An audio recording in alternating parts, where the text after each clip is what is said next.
Well, we want to welcome everybody here to our Cottonwood Heights work meeting. And this is April 7th, 2026.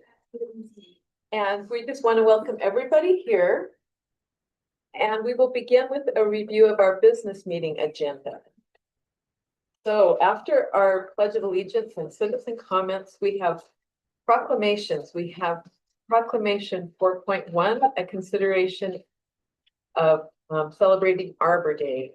And I have here the official documents that we are earned the 2025 Tree City USA recognition from the Arbor Day Foundation.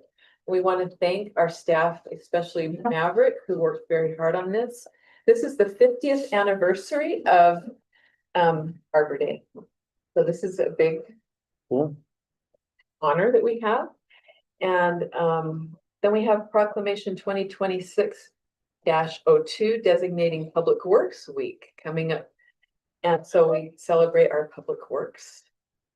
And we have action items. We have consideration of resolution 2026-18, approving and ratifying a grant agreement with the U.S. Department of Transportation. My seat, sorry there. What's that? Yeah. That's an item. Yeah. And this is, the council will approve the city's entry into a contract where under the U.S. Department of Transportation will provide $400,000 for the Safe Streets Roads for All grant, conditioned on $1,000 from our city. 100,000. 100,000. So we'll. I was gonna say, Dave. Yeah, I'll take it at 1,000. Okay. Mayor, this is the SS4A, the Safe Streets for All, Safe Systems for All program put out by the federal government. We made application for this about 2 years ago. And we received the grant, and it came in as a grant for a demonstration and study grant that involved 2,300 down, 2,700 down to our project here on Fort Union to Town Center. The 400,000 we received was for that. Federal government kind of went into limbo, if you will, with some election changes and everything. So it got stuck in the system, and it's finally come out of the system. Now, part of this, one of the things we negotiated with FHWA, because we made 2 applications, we only got 1. And so the one application we got was very specific and a lot of money for just one specific area. So we negotiated with them to allow us to do a safety action plan that involves the entire city. So which would drill us to get Wasatch Front did an overall safety action plan for all of Wasatch Front area. And we were involved. And so we were able to make application because of that. Now we are asking them to let us do a safety action plan specific to Cottonwood Heights. So they've agreed to that. So what you have before you now in the application is signing that to push this forward. It is a $500,000 grant. We're on the hook for $100,000 if we use all of it. It's a percentage, so we are only on the hook for that percentage that we actually use. It could be anywhere from 0 to 100,000. So that's what this is about. It goes back to the feds. They will once again review it, sign it, and once that's signed, then we'll move into the next phase of getting this thing off the ground and moving forward with the studies and the engineering. So in a nutshell, that's where we are. Will this require a budget amendment? Yeah, I was gonna ask, do we have money set aside for this? Or no? I don't think we do specifically, but we may have some room, or we may have to make an adjustment. At this point, we're not sure. So my guess is we're pushing this into the next budget season, or at least will carry over. So we're not really sure yet what the cost is for the studies and those things that go along with that, because we've still got to go out and go through that process. So if we do it all right now, 100,000, it will probably be well, it depends on how Scott wants to do it, but it would fall under the capital, and what have you, unless we create a specific line item for it, in which case then you'd have a budget adjustment. Thought is not knowing how it would carry over. If we have some money that we could not set aside, but I guess reshuffle or use for this. And then as we go into a new fiscal year, as kind of those budgets renew, we can use a little bit of that. If we can do that and make it all work, I think that would be great. Did I say, go ahead. So I just don't know where the capital stuff is gonna spend for the year. Cause if we Yeah. utilize the funds that we already have budgeted, then there won't be any funds available, and that's more of a question for Matt to Yeah. answer. But if there are funds available, then we could utilize them, but if not, we would have to appropriate an additional. And we haven't budgeted because at the point, we just didn't, it was so up in the air, we didn't know exactly where we were sitting on this whole thing. So we do have a lot of large scale projects coming up this summer. We've got Highland, Fort Union, the neighborhood down the street. We've looked at our budget. We are tight on our capital projects, but if we can fit it in, we will, but we need to take a look. Well, I need a little bit of clarification. As I read through this, on page 3, it talks about the supplemental planning schedule. And it talks about, a planned, final report date of September 30th, 2027. And what I'm concerned about, as I read this, it looks like reimbursement. So as you said, as we go through this and advance this, we may spend, just for example, $30,000 and then another $40,000, and then we submit that and then we get That's correct. reimbursed with a matching. But the concern I have, and maybe I've misread this, but on page 3, when it talks about, again, planned final publicly available date, July 30th of 2027, and a final report in September of that year.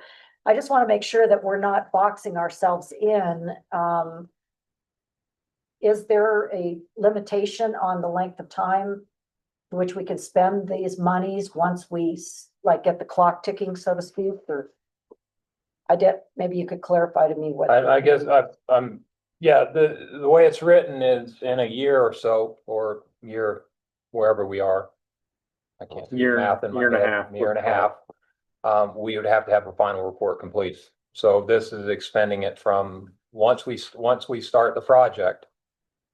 Once we get signed, the clock starts ticking on using that fund. Yes.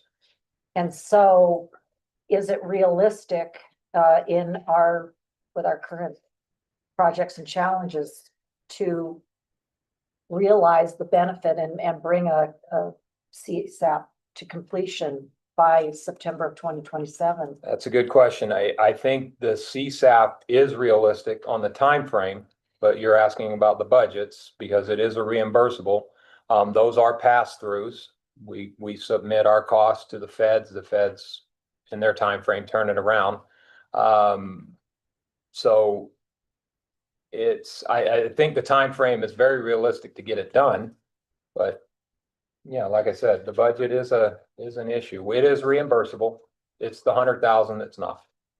But we can decide, right? You guys, If it's given, if we sign this, do we have to use? Oh, that's a good point. If we sign this, like Shane just says, we can use as much of it as we want or as little of it as we want.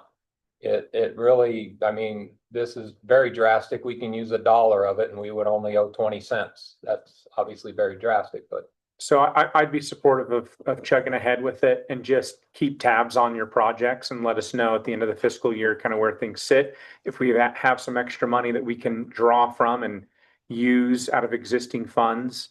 Obviously, if there's any budget adjustment, that's a larger discussion, but we wouldn't have to do that, it sounds like. Well, we will know more on the capital. Like I said, we're bidding 2 of the big ones out here in the next couple of months. Okay.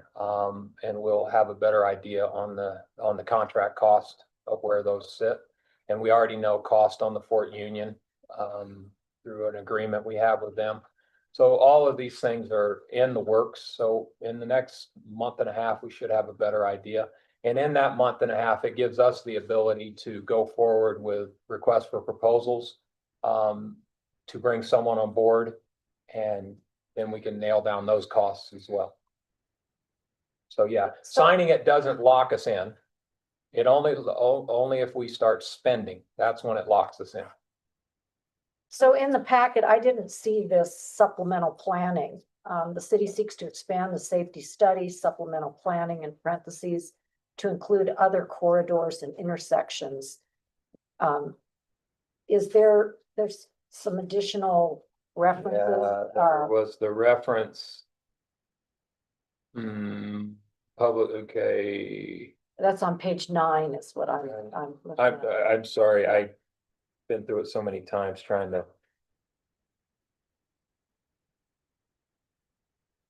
This is funding the citywide CSAP that we've talked about and. I know, but I'd like to retreat see- And. It doesn't explicitly say Yes, that in I- any of the I read that information too. that I It's was a good given. question. But to reiterate this, the council discussion was for that if we had a citywide CSAP, that would help us create a prioritization matrix of sorts where we would know where we need to prioritize our infrastructure dollars for the best safety and investment that we need.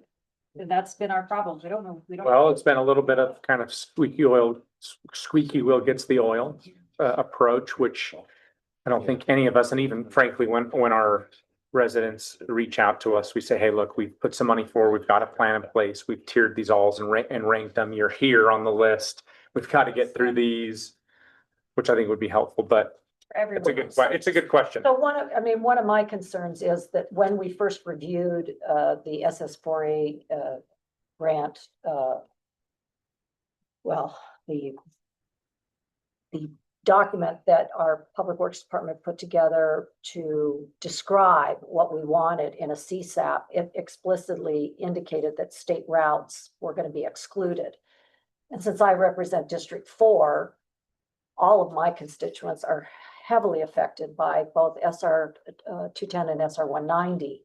And while we don't control the state route, we can influence the intersections of those roadways. And so I would like to see more explicit information on this supplemental planning that was not included in the packet because District 4 is part of Cottonwood Heights, and I feel very strongly that we need to think about our roadways throughout the city, whether they're owned by the state or not. I think it probably comes down to cost at the end of the day, what the scope would look like. It doesn't, to me, safety. No, I'm just saying what we could afford is all I'm And if saying. it's been studied elsewhere, if we could make sure that's. It not- does, this doesn't stop us from studying the intersections and recommending treatments on those based on what we have. Yeah. It doesn't on a state route. We can't obviously design the state route, but our intersections that are there, it does give us that ability in the study, and we will do that. That's part of this. Now, you're asking for specifics. We don't have those. This is a general, this is your grant money, and this is what we agreed to, a citywide study. Working with the feds on this, they've agreed that it can expand to the whole city boundaries. And this gives us, if we sign it, we have the option to move forward. If we don't sign it, then we don't have the option to move forward. So at this point, there's no specifics on what the plan looks like till we've got the SOQ out there ready to move forward.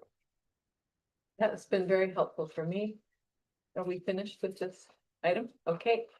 Thank you. Thanks to everyone for your questions and to Matt Ship for his explanation. Following that, we have resolution 2026-19 approving appointment of a liaison with the Youth City Council. And we'll stop here for a minute and talk and thank Councilmember Burrell and our Youth City Council leaders, the Brackens, who are doing a great job leading our Youth City Council. And Councilmember Burrell is going to step down and Councilmember Highland is going to take over. And we're going to give time for Councilmember Burrell to just describe what's been happening briefly with our Youth City Council and a little bit of time for our Youth City Council Mayor to address us also. Wonderful. All right, well, it's been an honor to be the council liaison to the Youth City Council now for the past 4 years. And in those 4 years, I've watched Ann and Scott Bracken serve as advisors. And I thought it was important for my council colleagues to understand a little bit more deeply the makings of the Youth City Council, because it is different than a citizen committee. It has its own charter. It's interesting. I visited it 4 years ago when I started. It's about a 5-page document that describes the basic organization to the Youth City Council. As we all know, youth city councils are prevalent in most of the cities many of the cities throughout Utah. And so I'm going to, in just a moment, be introducing you to our current youth city council mayor, who will describe some of the organizational things that she has orchestrated over her 2 years as the youth city council mayor, although she's been part of the program for 4 years. My observation as we make this transition is to say, and I confirmed this just earlier today with the woman who's the president over the Utah Association of Youth Councils, Desiree. And because I want to make sure that we all understand that normally the advisor, of course, again, I'm the council liaison, and Scott and Ann Bracken have been volunteer advisors for now several years. And to read from the charter, the advisor may be appointed from the full-time career employees of the city staff, or may be a community volunteer. And I checked in again with the president, and who is familiar with all the youth city councils in Utah, and she said that a benefit and why many cities choose to have one of their ongoing staff members be the advisor is because it keeps continuity. Now, we've had, again, this wonderful luxury in Cottonwood Heights of having Ann and Scott Bracken provide continuity for many years. And so as we consider making a transition to another volunteer, I understand that we are going to open this process up, and I don't know, Mayor, if you want to get into that at this moment, or do you want to save that for? Sure, we're gonna have an application process for people to apply. The Brackens have been serving us for 20 years, and someone volunteered. Rather than have them just take over, we're gonna have an application process so people can apply. We'll have, I think we've decided on 3 weeks that people would have opportunity, and we'll have it on our website and on our social media so that anyone that's interested can apply. So again, Desiree helped me to understand that oftentimes a parent of one of the youth city council members becomes the advisor because of the familiarity that they have gained over time with seeing their child be part of this program. And so I am thrilled that that our council member, Suzanne Highland, is going to become the council liaison. And I hope that you enjoy that experience as I have. And I would like to, at this point, introduce to you Mary Ann Jensen, who's our youth city mayor. It's been wonderful to have her leading the council. And so if you want to take over and describe more. Absolutely. Yes, I am Mary Ann Jensen, the current mayor of the Youth City Council.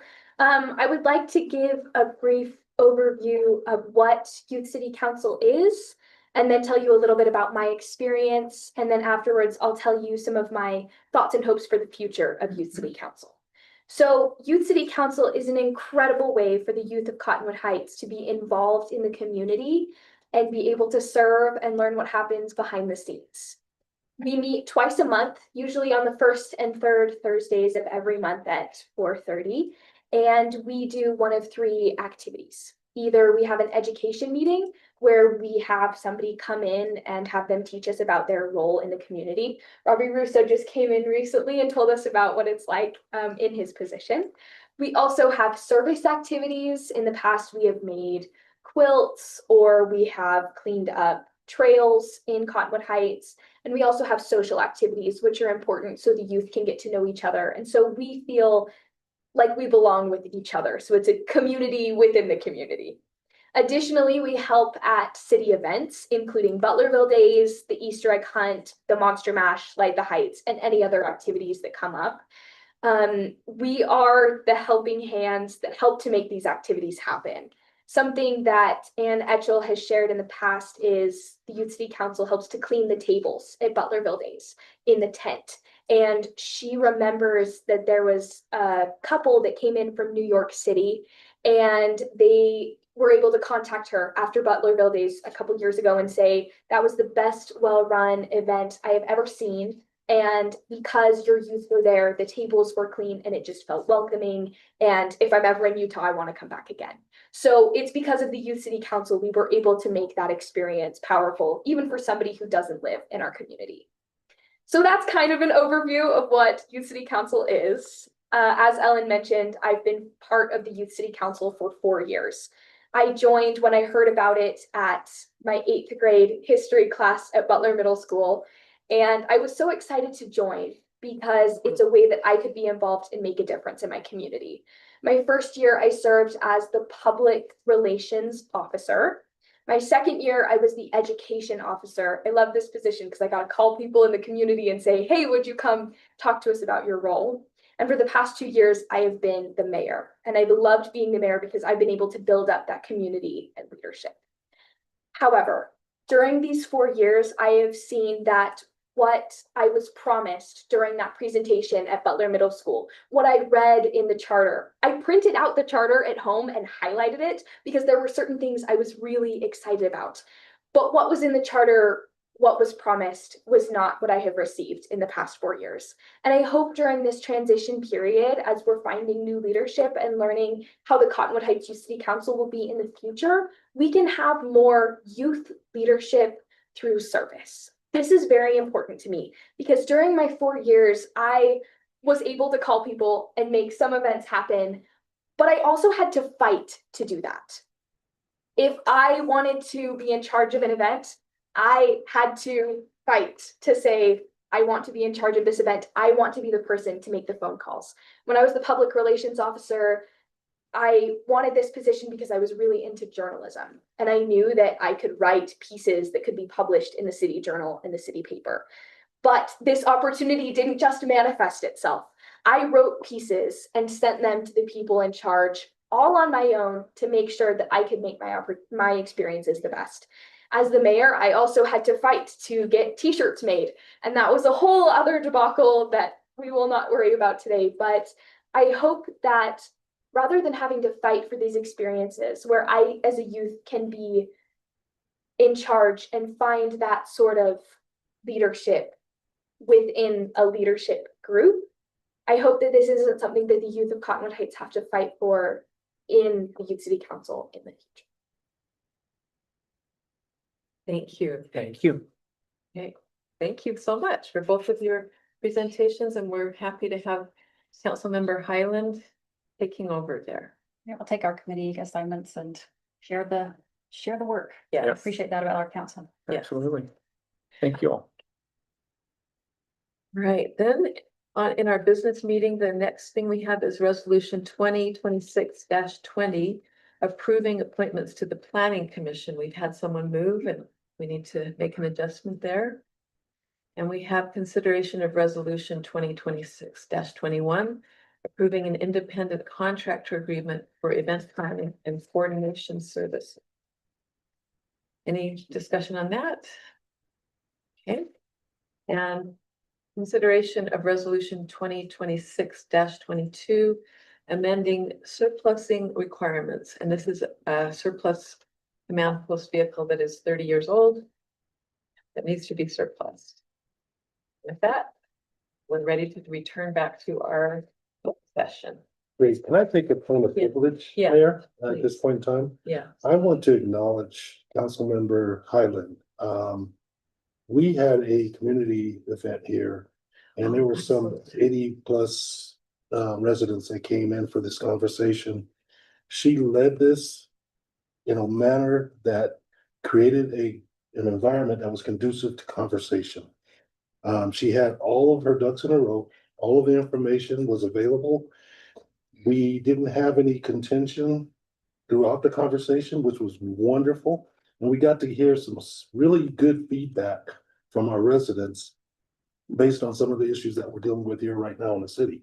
And I wanted to commend you. It's, you know, for me, I took a step back as I always like to do, especially when there's someone that powerful speaking and presenting and knowledgeable. But to have the way that she does the work, and I told the crowd this, I said, the way that she delves into these issues and creates a base of information that allows people to understand what is being told to them and what is being shared is phenomenal. And I just wanted to make sure I acknowledged you and acknowledge that fact. And it turned out to be a wonderful, wonderful event. We were there much longer than we thought. But it was well worth it because residents came up and talked to us. Even days later, I've gotten many calls about that opportunity just to learn about what we are doing as a municipality. So thank you. And to add on that, I got some great phone calls about Suzanne, but not just Suzanne, Sean. I got some great calls about you. You do the same thing. So kudos to you as well. And honestly, with all that's going on in the world right now, even our most contentious times and our toughest days, they're still really good.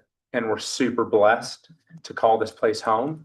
And so kudos to you two for convening people in that way, in such a peaceful way to have dialogue. It's awesome. We're blessed to have it. So And I actually heard it was like double that amount of people, about 170 maybe. There were a lot of people. And our staff was there to help answer questions and have some slides available.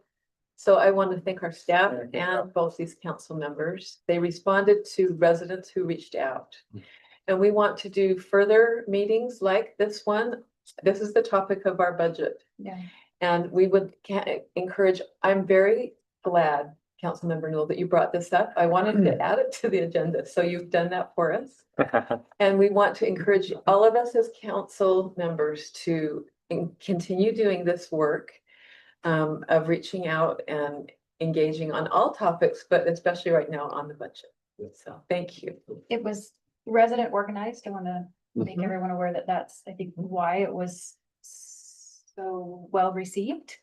And many people listening may not know that there can only be 2 council members in a meeting unless we publicly notice and go through all that. And because it wasn't that formal, public hearing, I think the residents felt more comfortable bringing up a lot of different subjects. And for that reason, it just was a beautiful night of coming together.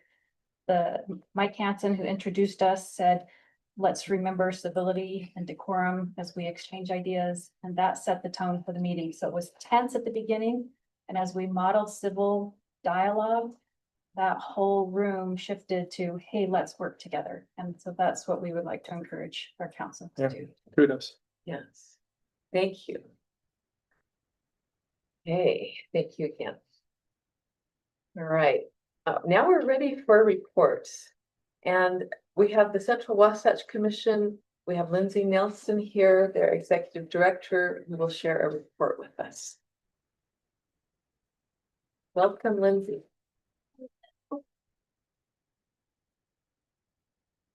Hello, everyone. Hello. Great. Let me get set up for just one moment. Share my screen here.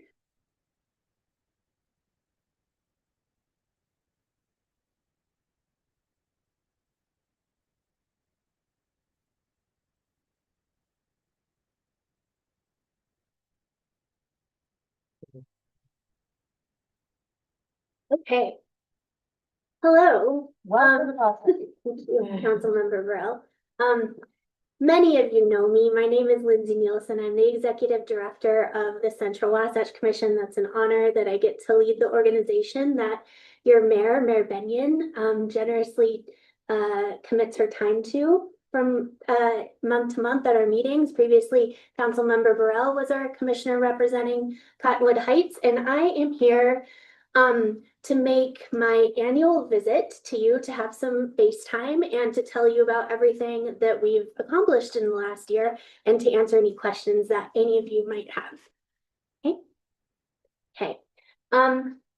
Not many of you are new around this table, so you know what the CWC is. Just in case you need a refresher, the CWC is an interlocal governmental entity. We grew out of the Mountain Accord process. That charter was signed in 2015, and the CWC was formed by interlocal agreement.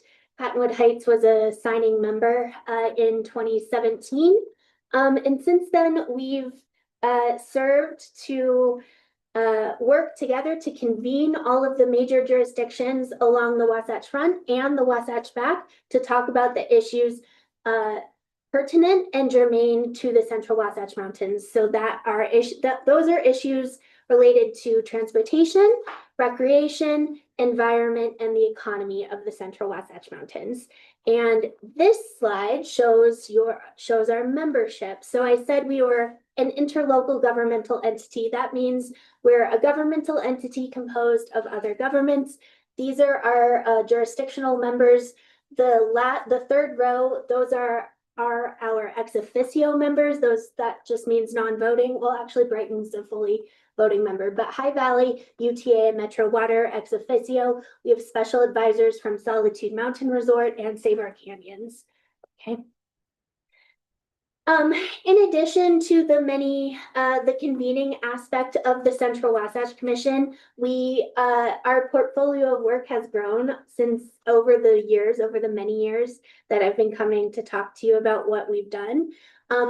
One of which that Chief Russo knows all about is the Ski Bus Priority Access Program.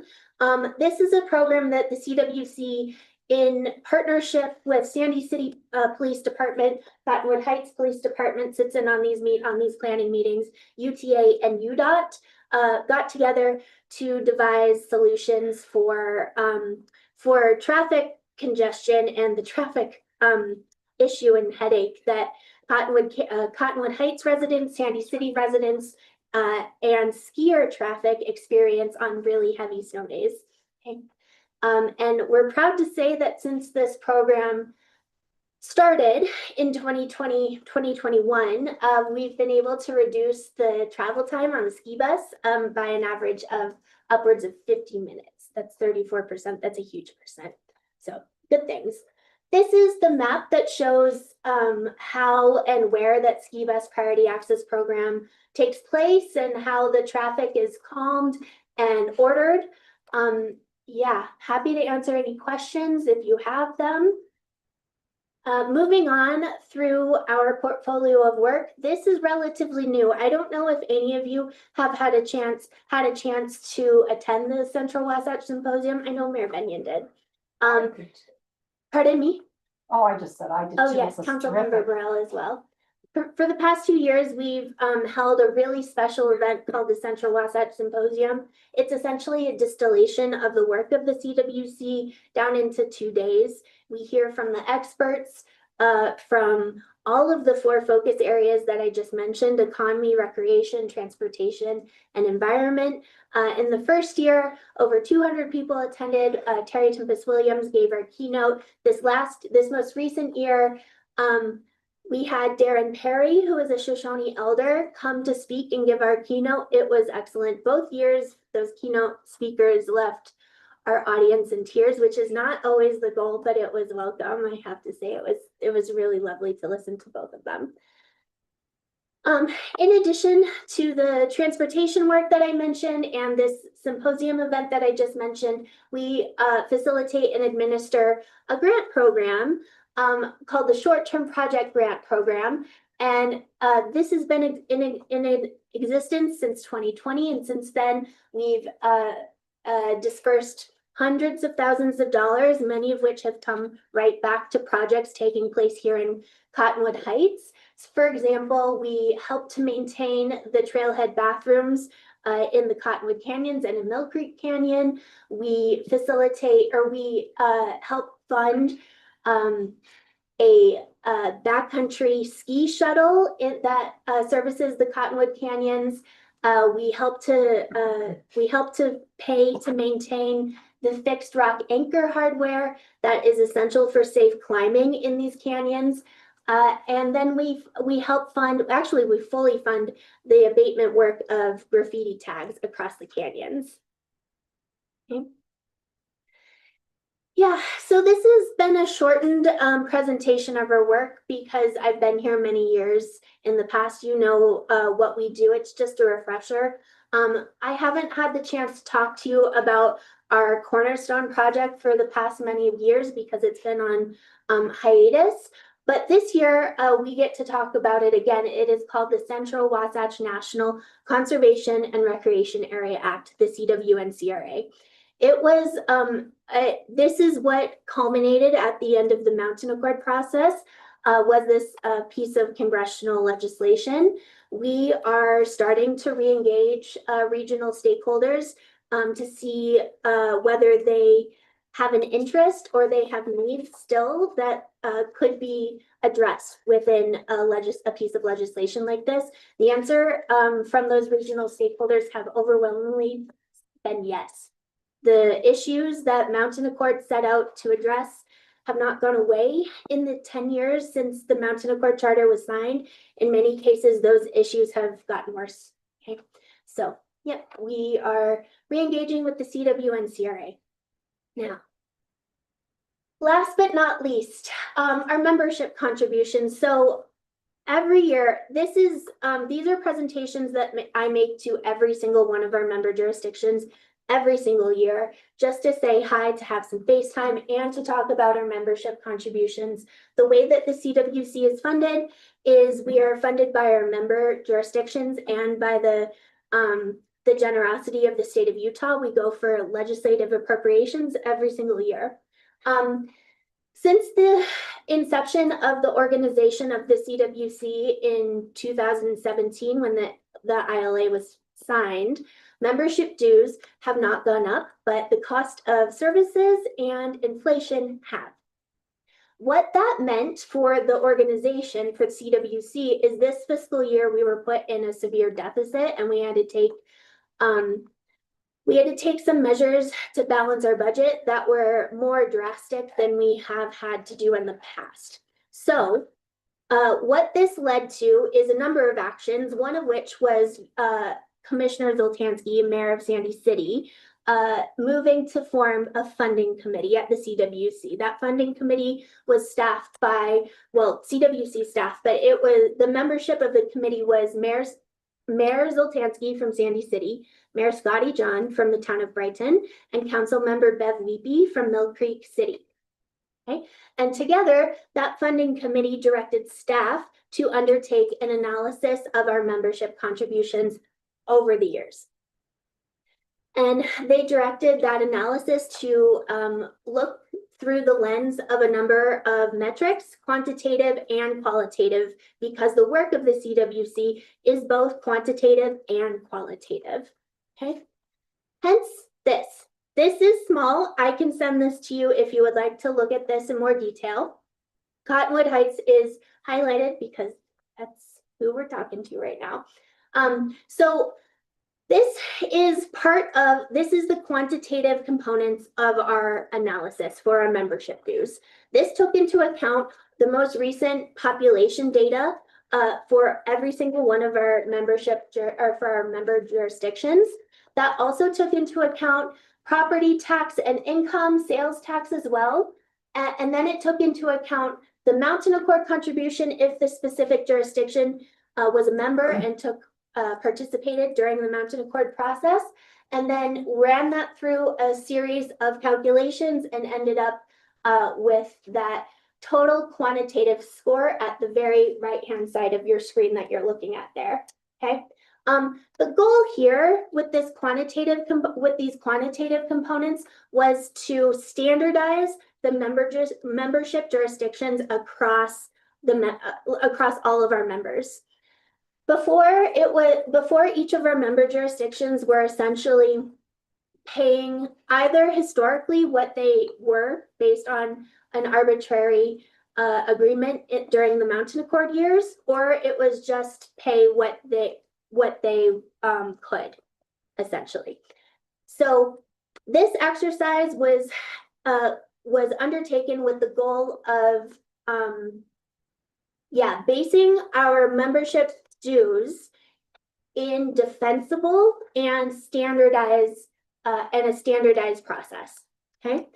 I mentioned it also took in this process, this analysis also took into account a qualitative component. We considered the quality of life that the Central Wasatch provides each individual member jurisdiction, the stake in the legislation that I just mentioned, the CWNCRA. The CWNCRA would do a number of things, include protect the watershed that we all rely on here in Cottonwood Heights and across the Wasatch Front, and the placemaking value of a healthy Wasatch. The scale here is 1 not important to 3 very important, and as you can see, Cottonwood Heights is a 3 for quality of life that a healthy Wasatch affords its residents. Stake in legislation is a 4 for essential, and placemaking value of a healthy Wasatch for Cottonwood Heights is 3, very important, for a total score of 10 for an additional score of $10,000. So this final sheet here is the last part of the member contribution analysis that we went through. This totaled the calculated quantitative contribution, the calculated qualitative contribution, and summed it all together. For what you're looking at is the light yellow shade column. Okay, Cottonwood Heights, based on these metrics and these formulas, brings the jurisdictional contribution for Cottonwood Heights up to $59,000. This is not that different than what Cottonwood Heights historically had been paying at $50,000. Yes, so I will pause here. That is the shortened presentation, a very brief run through of what the CWC is, our accomplishments over the years, our new project work, and then the membership contribution analysis exercise that commissioners task staff with performing. Are there any questions or comments that folks around the table have for me right now? Yes. What funds did you get from the legislative sessions? This year? Yes. We got 250,000 this year. Last year, we got 100,000. So it is variable. And that actually, council member, is another reason that we were motivated to undertake this process, this analysis, because it's hard to build a budget around variable input, variable revenue. So you got $150,000 raise from the legislature. Yeah, correct. But it could go down. In prior years, it had been 200. Yeah. 250 or 200. 2. Mm-hmm. So it's been variable. It has been variable, and it's something that we have a really wonderful friend in the legislature. Senator Kirk Cullimore is a dear friend of the CWC. He's been a bastion for us and for our work, and we thank him for sponsoring our appropriation request, but they're variable, as I mentioned. In our meeting with him, we specifically said, we need the legislature to acknowledge that we are a gateway city. Yeah. And that we're not getting the appropriations for that like other gateway cities are in the state. And so that's something we need to continue to talk to him about. He was receptive to that, but I'd like you to continue to say that too, that we have this amazing attribute right here that is wonderful for our residents, but it also costs us. Yeah. Because of our visitors. And so thank you for letting me know what you see. Didn't you get another grant too for like a Mill Creek shuttle or something? We did. Yeah, that's a great point. We did not get that funding. I'll cut to the punch. Yeah, we did not get that funding, but Senator Cullimore did agree to sponsor that appropriation request, which was not a small feat to accomplish anyway. So huge thanks to Senator Cullimore for sponsoring that. And unfortunately, it was it was not great. It was not the outcome that I or anyone wanted to have happen, but that appropriation request and that project work isn't dead. We're figuring out how we might re-request in future legislative sessions. Well, I also would like to make a comment.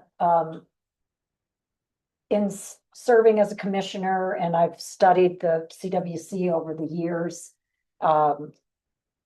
The thing that's so unique, and I think it's an opportunity and why I support that Cottonwood Heights continue in the CWC, is that if we were to accomplish the federal designation of a CWN-CRA, it affords real protection for Little Cottonwood Canyon. And with that, the ability to do things that you can do in national parks. I mean, I've had so many people over the years say to me, why don't we just do timed entry like they do in Zion National Park? We have about the same number of visitors coming into Big and Little Cottonwood Canyon. Why don't we do that? And I said, because they're a national park. We don't have that designation in either of our canyons. And from everything I've studied, there was the perfect coming together in 2016-ish, when there was from the local level to the county level, it was Ben McAdams and it was Jason Chavitz at the congressional federal level. And kind of all the stars aligned, and we came so close to getting that designation.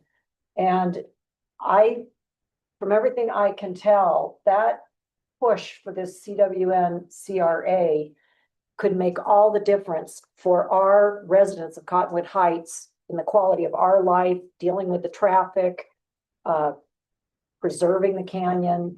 So I know that we often talk about the traffic. It affects all of us, and particularly those who live in District 4. And again, the CWC is instrumental in being able to advance a federal act like that. So that, to me, has a huge value that might be hard to put a pencil to the exact number of that. But Yeah, if that were to come to fruition in the next few years, that would be a remarkable accomplishment for the state of Utah and for our region. yeah, agreed. And it would also be an opportunity for more funding and resources for the region. Well, believe me, we'd like to be able to say that we can afford that, but this just has to be part of our broader budget discussion. Yeah. Because as you know, we're in a huge deficit ourselves.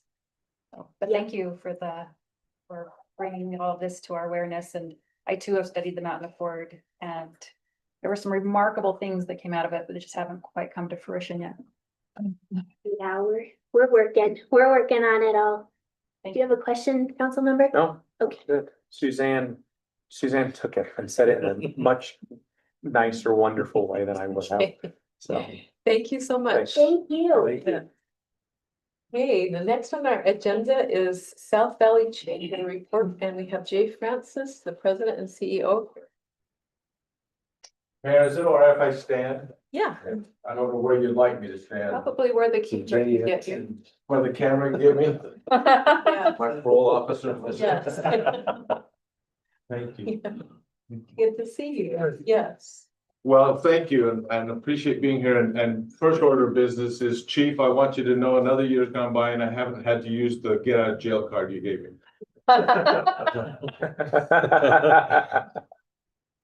Again, thank you. We like to say that we used to say we're better now, and now after a couple of years, we really believe our theme is better together. This is our staff, and most of them follow me around so that I don't do something that they have to pick up after me. But I want them to stand and introduce themselves tonight. And we have two that aren't here, Missy and Sorum, and Barbie's not with us tonight, but so we'll start right here with Dina. Dana Reed, Member Services Director. Miriam Dixon, Director of Marketing. Jamie Johnson, Vice President and Managing Director. Corey Covington, Vice President of Business Development. Diana Lund, Business Development. Great. Now I don't have to worry about getting anybody's name or title wrong, so. And we have, I get a lot of kudos for what we do, but I couldn't do it without this team.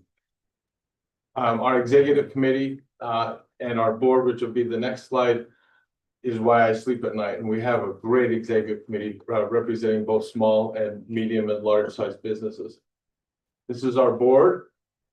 Yeah, kind of hard to, well, it's better to see on that monitor, isn't it? But Who's that guy at the bottom row? yeah, That one of them, he's really good. the handsome guy on the Yeah, bottom. Yeah. We appreciate the support. And then what we do, we connect, our 4 bullet points, and then we've added the very last one, but connect, educate, advocate, and grow. And we kind of build things underneath that, and then the add more we'll cover at the end, because we do like to make sure we have a little bit of fun. Under connect, we have committees. On our ambassador committee, we have 25 ambassadors. Our government affairs and public policy committee, we have 25. We've really grown that because of the footprint and the things that we're involved in and the things that are going on in the South Valley. We've really had to become an expert in government affairs, and I've seen many of you up at the Capitol. And we have a great committee, chaired by Stephen Foxley and Kelsey Berg, 2 people who really know what's going on in public policy. Small business, we have 38 people. We've resurrected that in 2025, and this is my 2025 report. And we really are taking some great direction from our small business committee on education needs, meaning helping businesses get education tools and some seminars and some forums that they need. They're really helping us, and we're moving forward fast in 2026 already. Our tourism committee, we've grown that in 2025, added a number of hoteliers, but we've also added those who also benefit from tourism, with some from restaurants, some of the events that happen out in the South Valley. Our women in business committee, we have 24 women, and Councilman Highland serves on that, and we're grateful for that, for your service there. One of the things I'm most pleased about is our junior WIB. We have 24 in 2025. We had 24 participants, all senior high school, from all the high schools in both the Canyons and Jordan districts. And they rub shoulders with our women in business. They attend all the events, they do a project, they have mentoring. When I say a project, they do a service project. And then at the end, we graduate them in April, and we give them $1,000 scholarship to a college or university of their choice. It's just really, we used to have 8 or 10. And now we've grown it to 24, 25. And it really is, and we have their parents come, and that's what the fun part is, to hear what their parents think of this. And it's been really a great program. Under the heading of educate, we have our Leadership South Valley. We had 27 graduates in 2025. We have our Business Accelerator, which we call our mini MBA. Which has really helped small businesses after they've been in business for a year or 2, really take some new tools and really learn how to grow and really learn how to make marketing plans and to be able to continue to launch and continue to grow. It's been a great tool for us, and to be able to provide that to small businesses. Our Everyday Entrepreneur program grew last year. These are those who think they want to be in business. They think they have a great idea sitting in their kitchen or their garage, but they're not sure how to launch. And so we run them through the Everyday Entrepreneur program. Some of them are ready, and some of the best success we have is by week 5 or 6 out of 10 weeks, they say, yeah, maybe I'm not ready. And so we've saved them thousands of dollars. I wish my son would have learned that. He thought he was an entrepreneur, and after $10,000 or $15,000, figured he wasn't ready. He could have spent $600 and learned that. But and our business boot camp is really kind of a hands-on. We did 4 of those last year. We'll do 5 this year.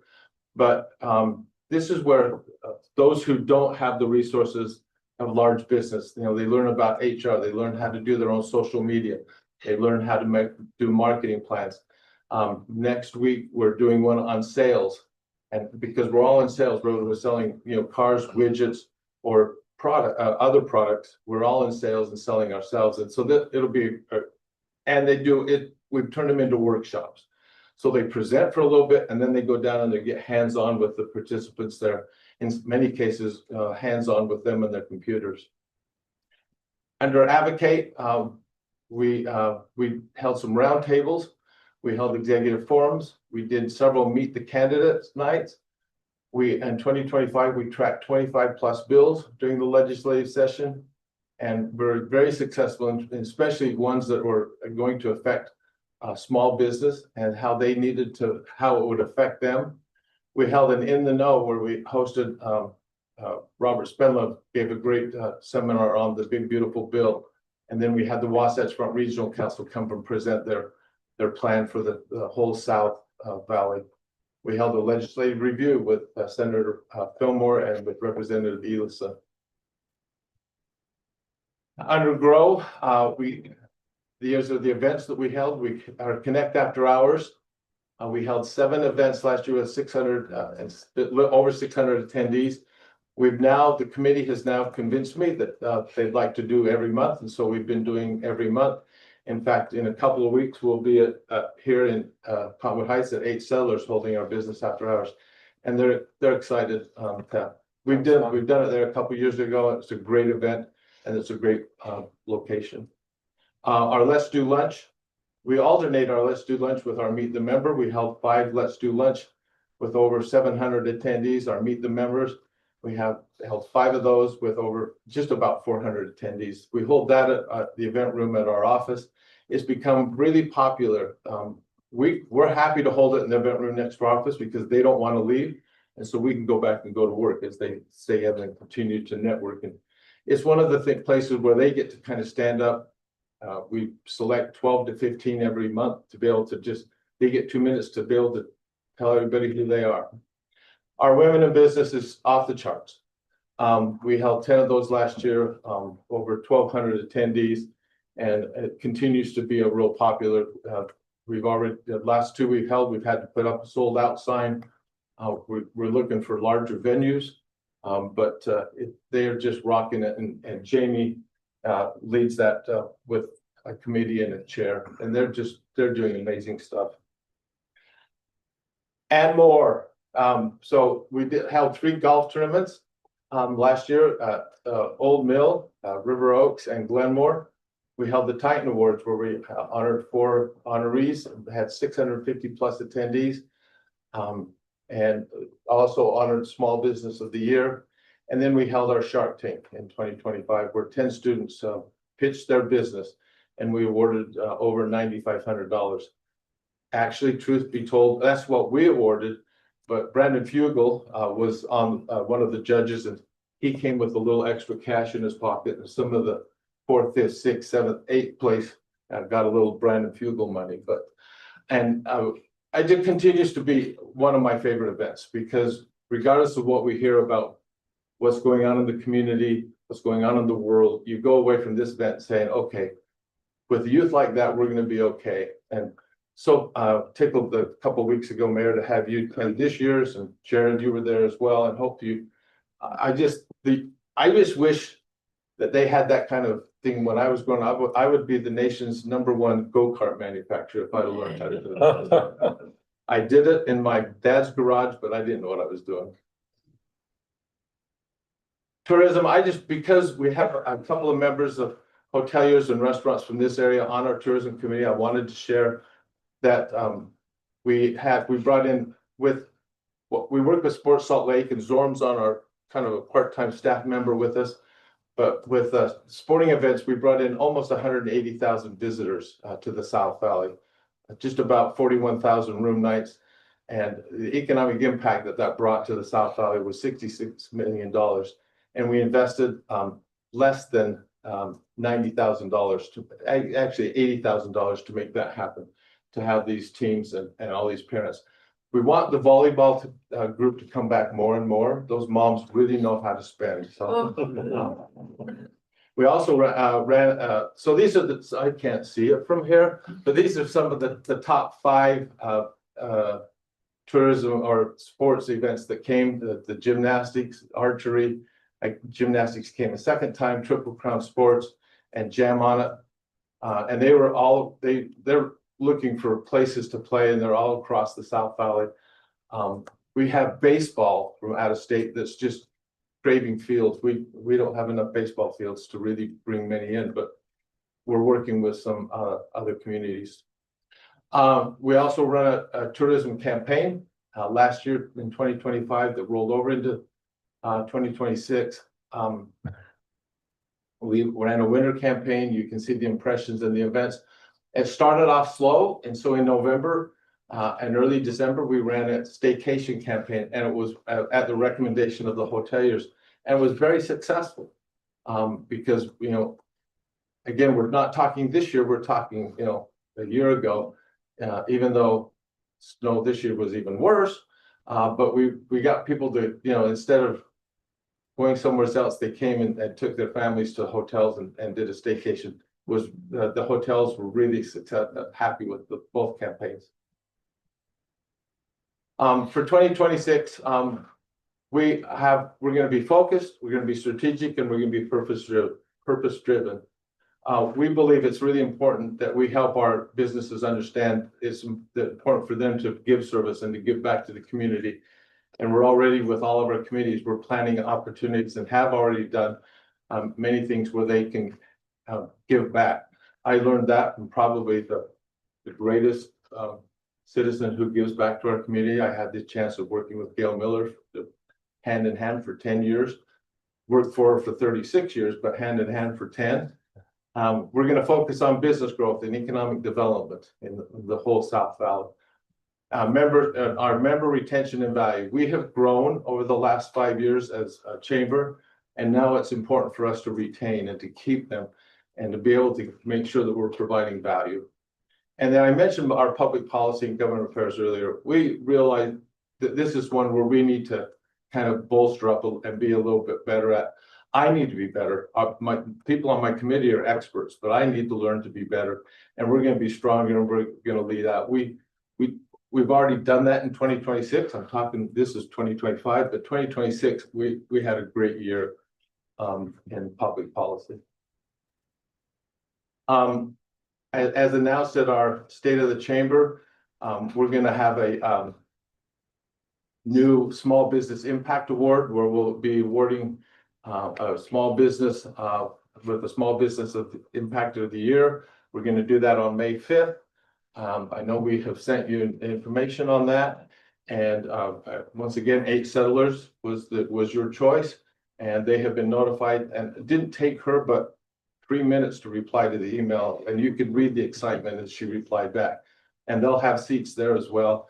And so we're looking forward to this new award that we've just created to kind of, again, be more community and to recognize small businesses.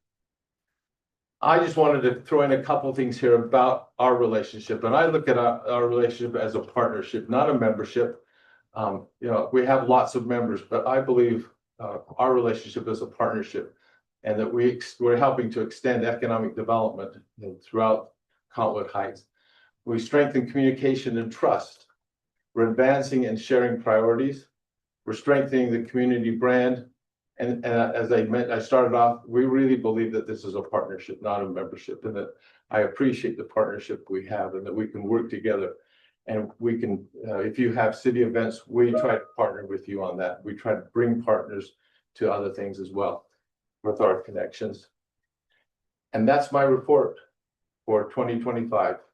Thank you. Thank you. Did anyone have questions? A quick question. The education you offer is so valuable, but it seems a little underutilized. What could we do as a partner to try to increase participation? The education. Well, you said there's like, I think there was only 14 that participated in the. The accelerator. Yeah. And we'd love to have it like 25, or if we got too big, it's just like our schools today, you know, my grandkids' classes are too big, they're learning nothing. At least that's what I tell them. No, but So if we we have a could, capacity limit of 25. 25 to 28, somewhere around there, but because part of it is also from them learning together and having little cohorts that we call it breakout in little CEO cohorts. But we'd love to have, we have offered the city to be able to find a small business that needs some help and scholarship them, and we don't charge them. And so we'd love to continue to do that. But anything you could do with, you know, to promote that, it's sometimes some of the small businesses, it's 2 hours every other Tuesday. But sometimes 2 hours is, for small business. I've been there. But You're running your business and running fast and, But- but you need these tools, but you don't have the time for the tools. So that's what kind of the Yeah. catalyst for my question. But we have lots of great testimonials from our graduates. It's been fun to watch what's happened to, to them. And move on. Thank you. Good question. Thank you. Thank you so much. You're welcome. Thank you. Take care. See you. Okay. See you guys. Wait. Next on our agenda, we have Health in the Heights Committee. And we have Chelsea Voss as the chair and she'll speak to us. You can sit down there or you can stand, whatever you want. What do you want to do? We just got here, Riley, and then you took your seat.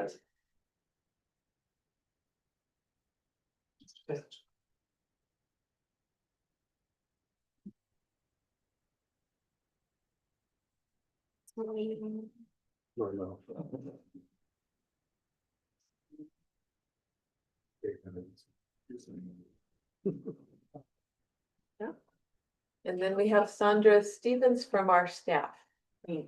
Yes, and Sandra's gonna be helping me out a lot. So, thank you, Sandra. So it's been about a year since I presented to you guys last. So I think it was May of 2025 when I presented last, and I can't believe that it has been almost a full year. And a lot has come and happened in this last year. So I'm excited to talk to you guys about where we've been and where we're going and where we are now. As Mayor Benyon mentioned, I am Chelsea Voss. I am the chair of the Health in the Heights Coalition. My background is as a nurse in population health, so this is something that is very dear to me, improving the health and quality of the lives of our citizens in the community. In this report, we're going to talk about a couple of things. So we're going to talk about the progress of the coalition. We're going to talk about the Healthy Utah Community Designation. We have broken out into different work groups, so we'll give a breakout of these work groups and let you know what we're working on. We have also selected priorities for what we are going to be working on for 2026 and beyond, and also next steps of things that we're doing. As I go through this, if you have any questions or comments, I would love to hear it as we go. So we'll have a little bit of time at the end for questions, but if you have any comments, I want it to be, just let me know. So talking about where we've been. So as a reminder, we follow the Communities That Care framework. This is a nationally recognized framework that has 5 different steps. So we completed step 1 pretty quickly. In 2025, we finished up phase 2. So this is getting organized. So this is where all of our board members completed a 3-part community board orientation, learning about prevention science, risk and protective factors, and creating a vision statement for the coalition. With this, we also established work groups, but this really gave our coalition an idea of what we want to be as a coalition, creating the vision and where we want to go and how we can most impact our community. Where we are now is we are developing a community profile. So this is in phase 3. We are finishing up phase 3, which is really exciting. So then we'll be getting to the fun stuff. With this, we established work groups, moving through workflows. We had a data work group that they actually, on top of the orientation that we completed as a coalition, they spent 8 hours or more digging through data and going through different trainings to learn how to read the data and learn how to understand the SHARP data in particular, which is talking about the youth in our community. And we also selected coalition priorities. We will be writing and distributing a community assessment report. So we're using the data from the SHARP survey to develop that report.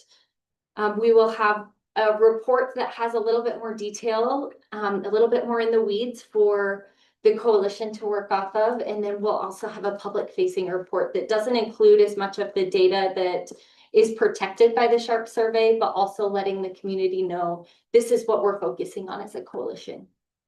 For the benefit of those who don't know what the SHARP survey is, could you just briefly describe what that is? Yes, so the SHARP survey is through the Brighton School Cone.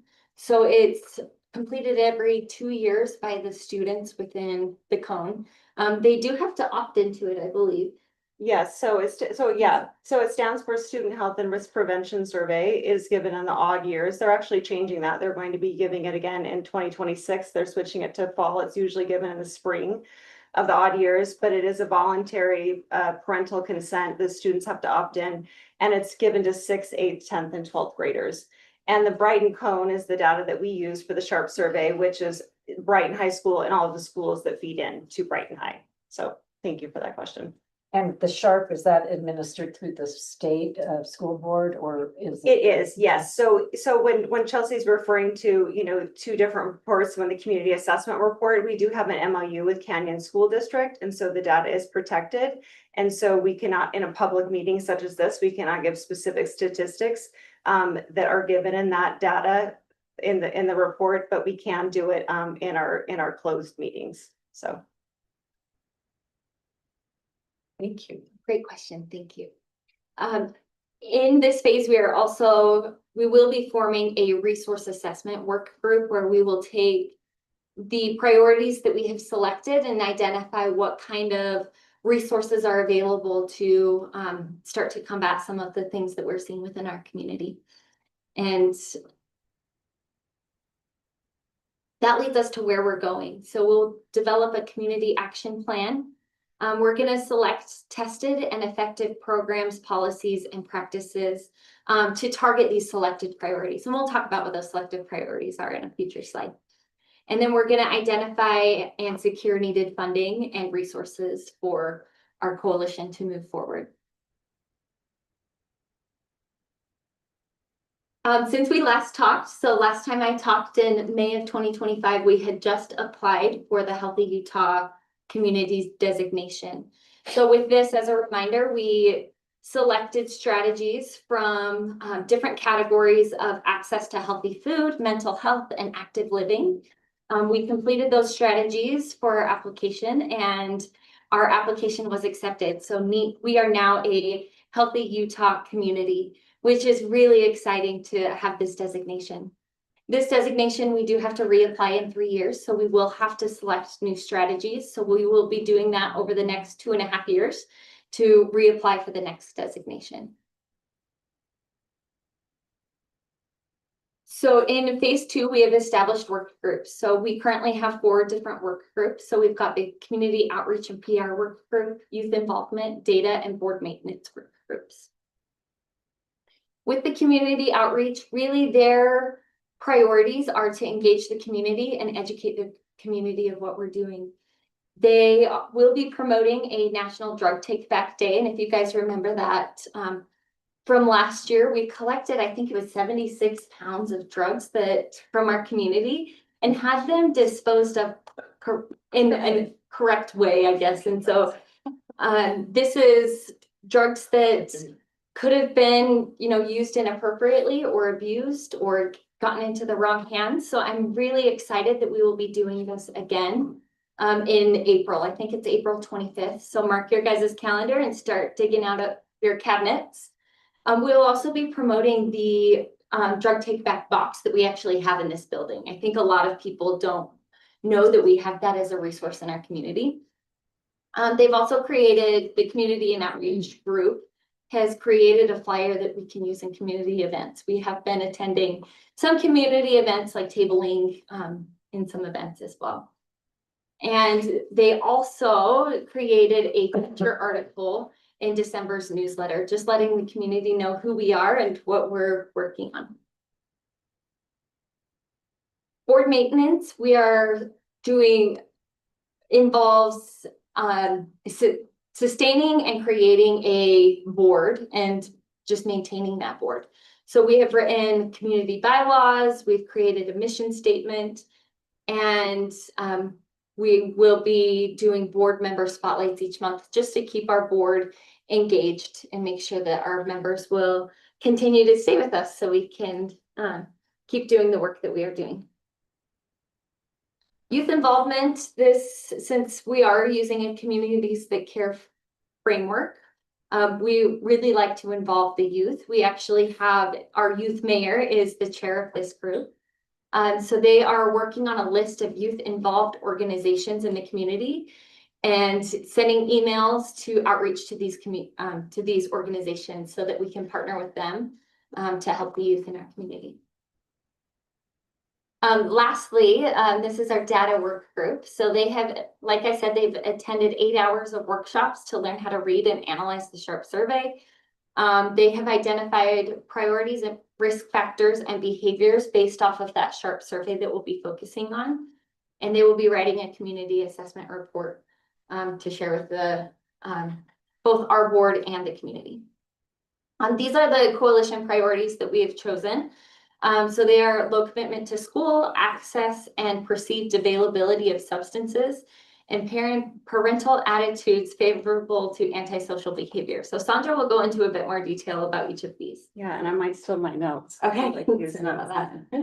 Yeah, I will preface it with saying this is high level, and in the community assessment report, that we give to, key leaders, in a meeting on the 30th, which unfortunately all of city council cannot be at because we can't have it, be a public meeting because of the, private data that we're sharing, but the mayor and council member Newell, who is our liaison, will be attending that.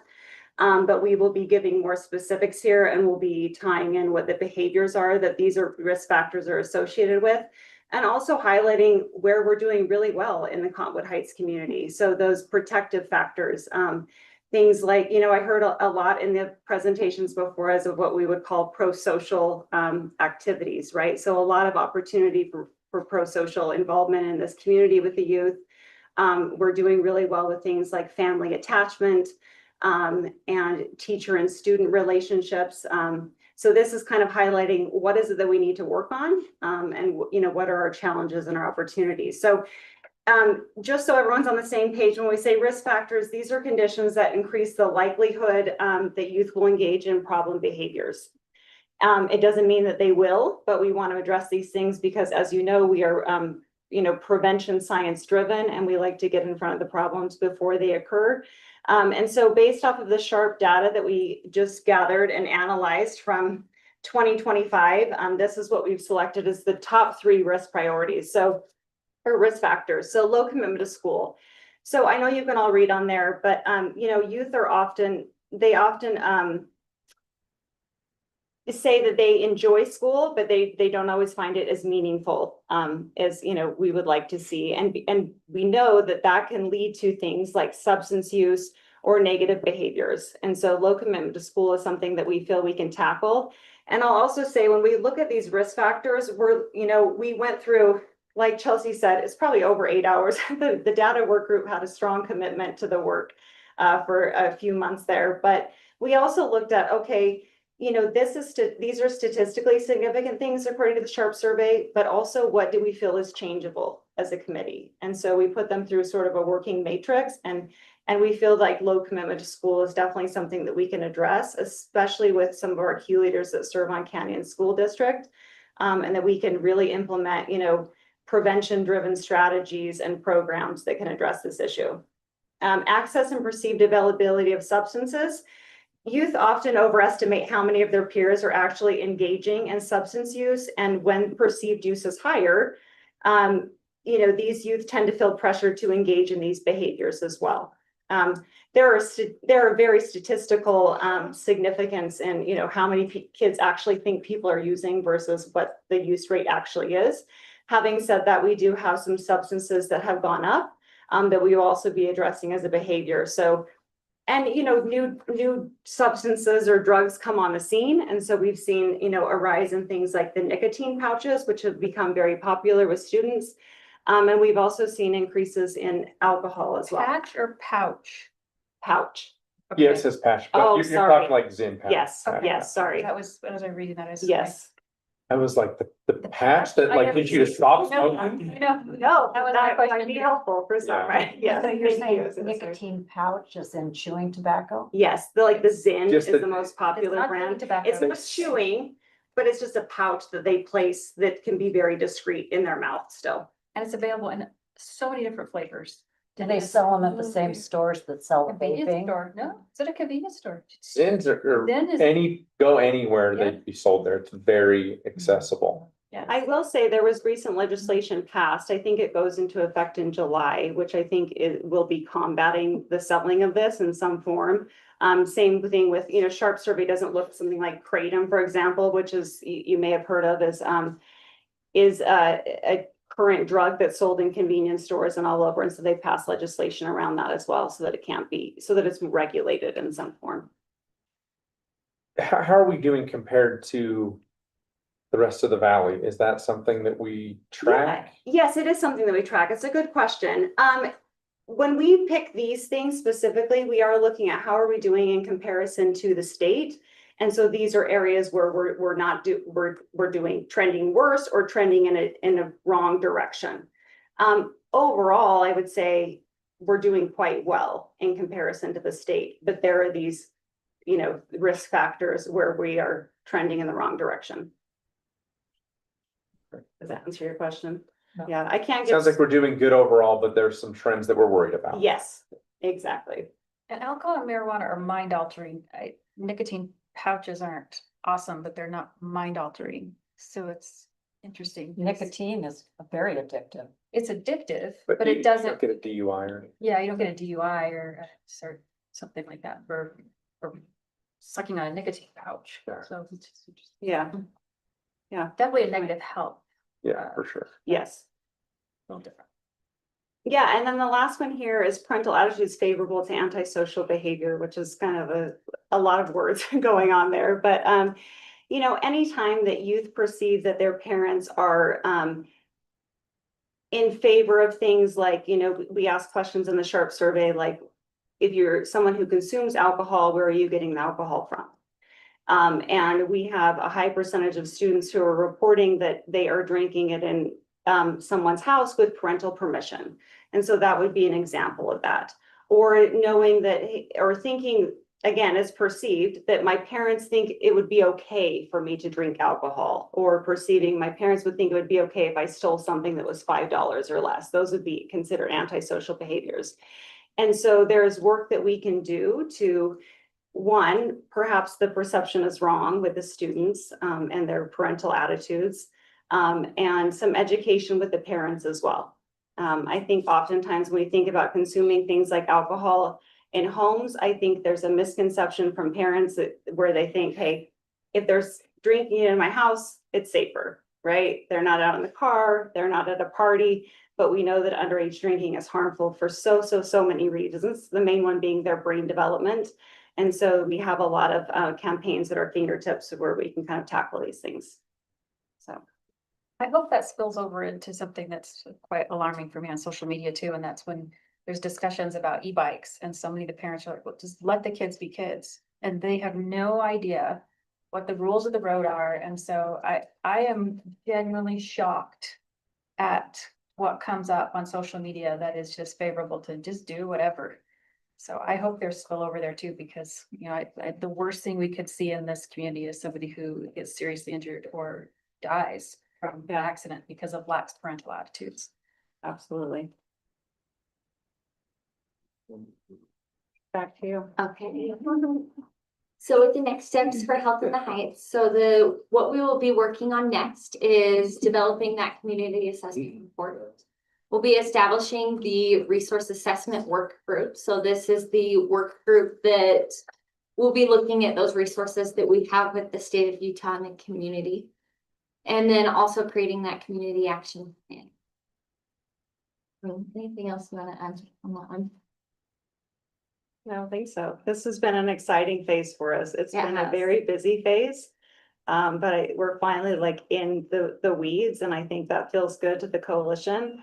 And so, yeah, the resource assessment group will kind of have the same type of load that the data work group had. It will be a series of workshops to really address, what exists as far as programming and where are those gaps and how will we fill them. This is where we get to the fun stuff. So I really just wanted to thank you all. We've had so much engagement from the mayor. We've had a lot of engagement from our city council members. I think I've met with every single one of you to talk about our coalition and some of the things that we've done. We also have a very engaged committee. So Our committee's doing great things. I feel like the coalition has a lot of potential and we really appreciate your guys' support. Yeah, thank you. Well, thanks for putting so much time into this. I mean, as a volunteer, the amount of work she puts in is unbelievable. So thanks. And I'd like to say that for all the debate we had about forming a coalition and the healthy skepticism that we had, I'd like to say I'm stand corrected about how impactful this can be. And to your point, grateful for how much time. I mean, just the training was an immense amount of time. And then you add the work on top of that. So I think that also speaks to you being a coordinator. You keep everybody moving, you keep the agendas moving, and then Chelsea, for your commitment to this is very admirable. Thank you. Thank you. It really is the coalition. We have so many great people on the coalition. Dr. John's here as well. We've got a lot of, the engagement has been really exciting to see from just people from our community that care, that want to see, youth health improve, but also this spreads across families and everybody in the community. One thing that sorry. I was the liaison and Councilmember Newell and I had a little arm wrestle about responsibility, but And thank grateful you for for the time diverse that you served with us. perspectives Yeah. from the council. I was just gonna say, I think we have a ton of amazing experts. I don't know everyone that's on the coalition. I hope we have a good, healthy number of people who are kind of in the thick of parenting. We do. Because, Yes. I've got kids in elementary school and though they don't know what nicotine, Zyn, or any of these things are, they will, right? And I hope that I prepare them well enough to be ready for it. But, just the discussions of what it's like to raise kids in today's world, I think is so powerful and impactful with social media. And, there are neighborhoods that are now, I have some friends that I went to high school with, they live in neighborhoods where they've all kind of agreed that they're holding their kids off of social media until a certain age. Yeah. Because they know that, right, if they're the one parent that says no, it's a near impossible feat. But anyway, my point is those parents, that's super powerful. Yes. Because they get it. Yep. Yeah, we're lucky to have many parents serving on the committee. Cool. Yes.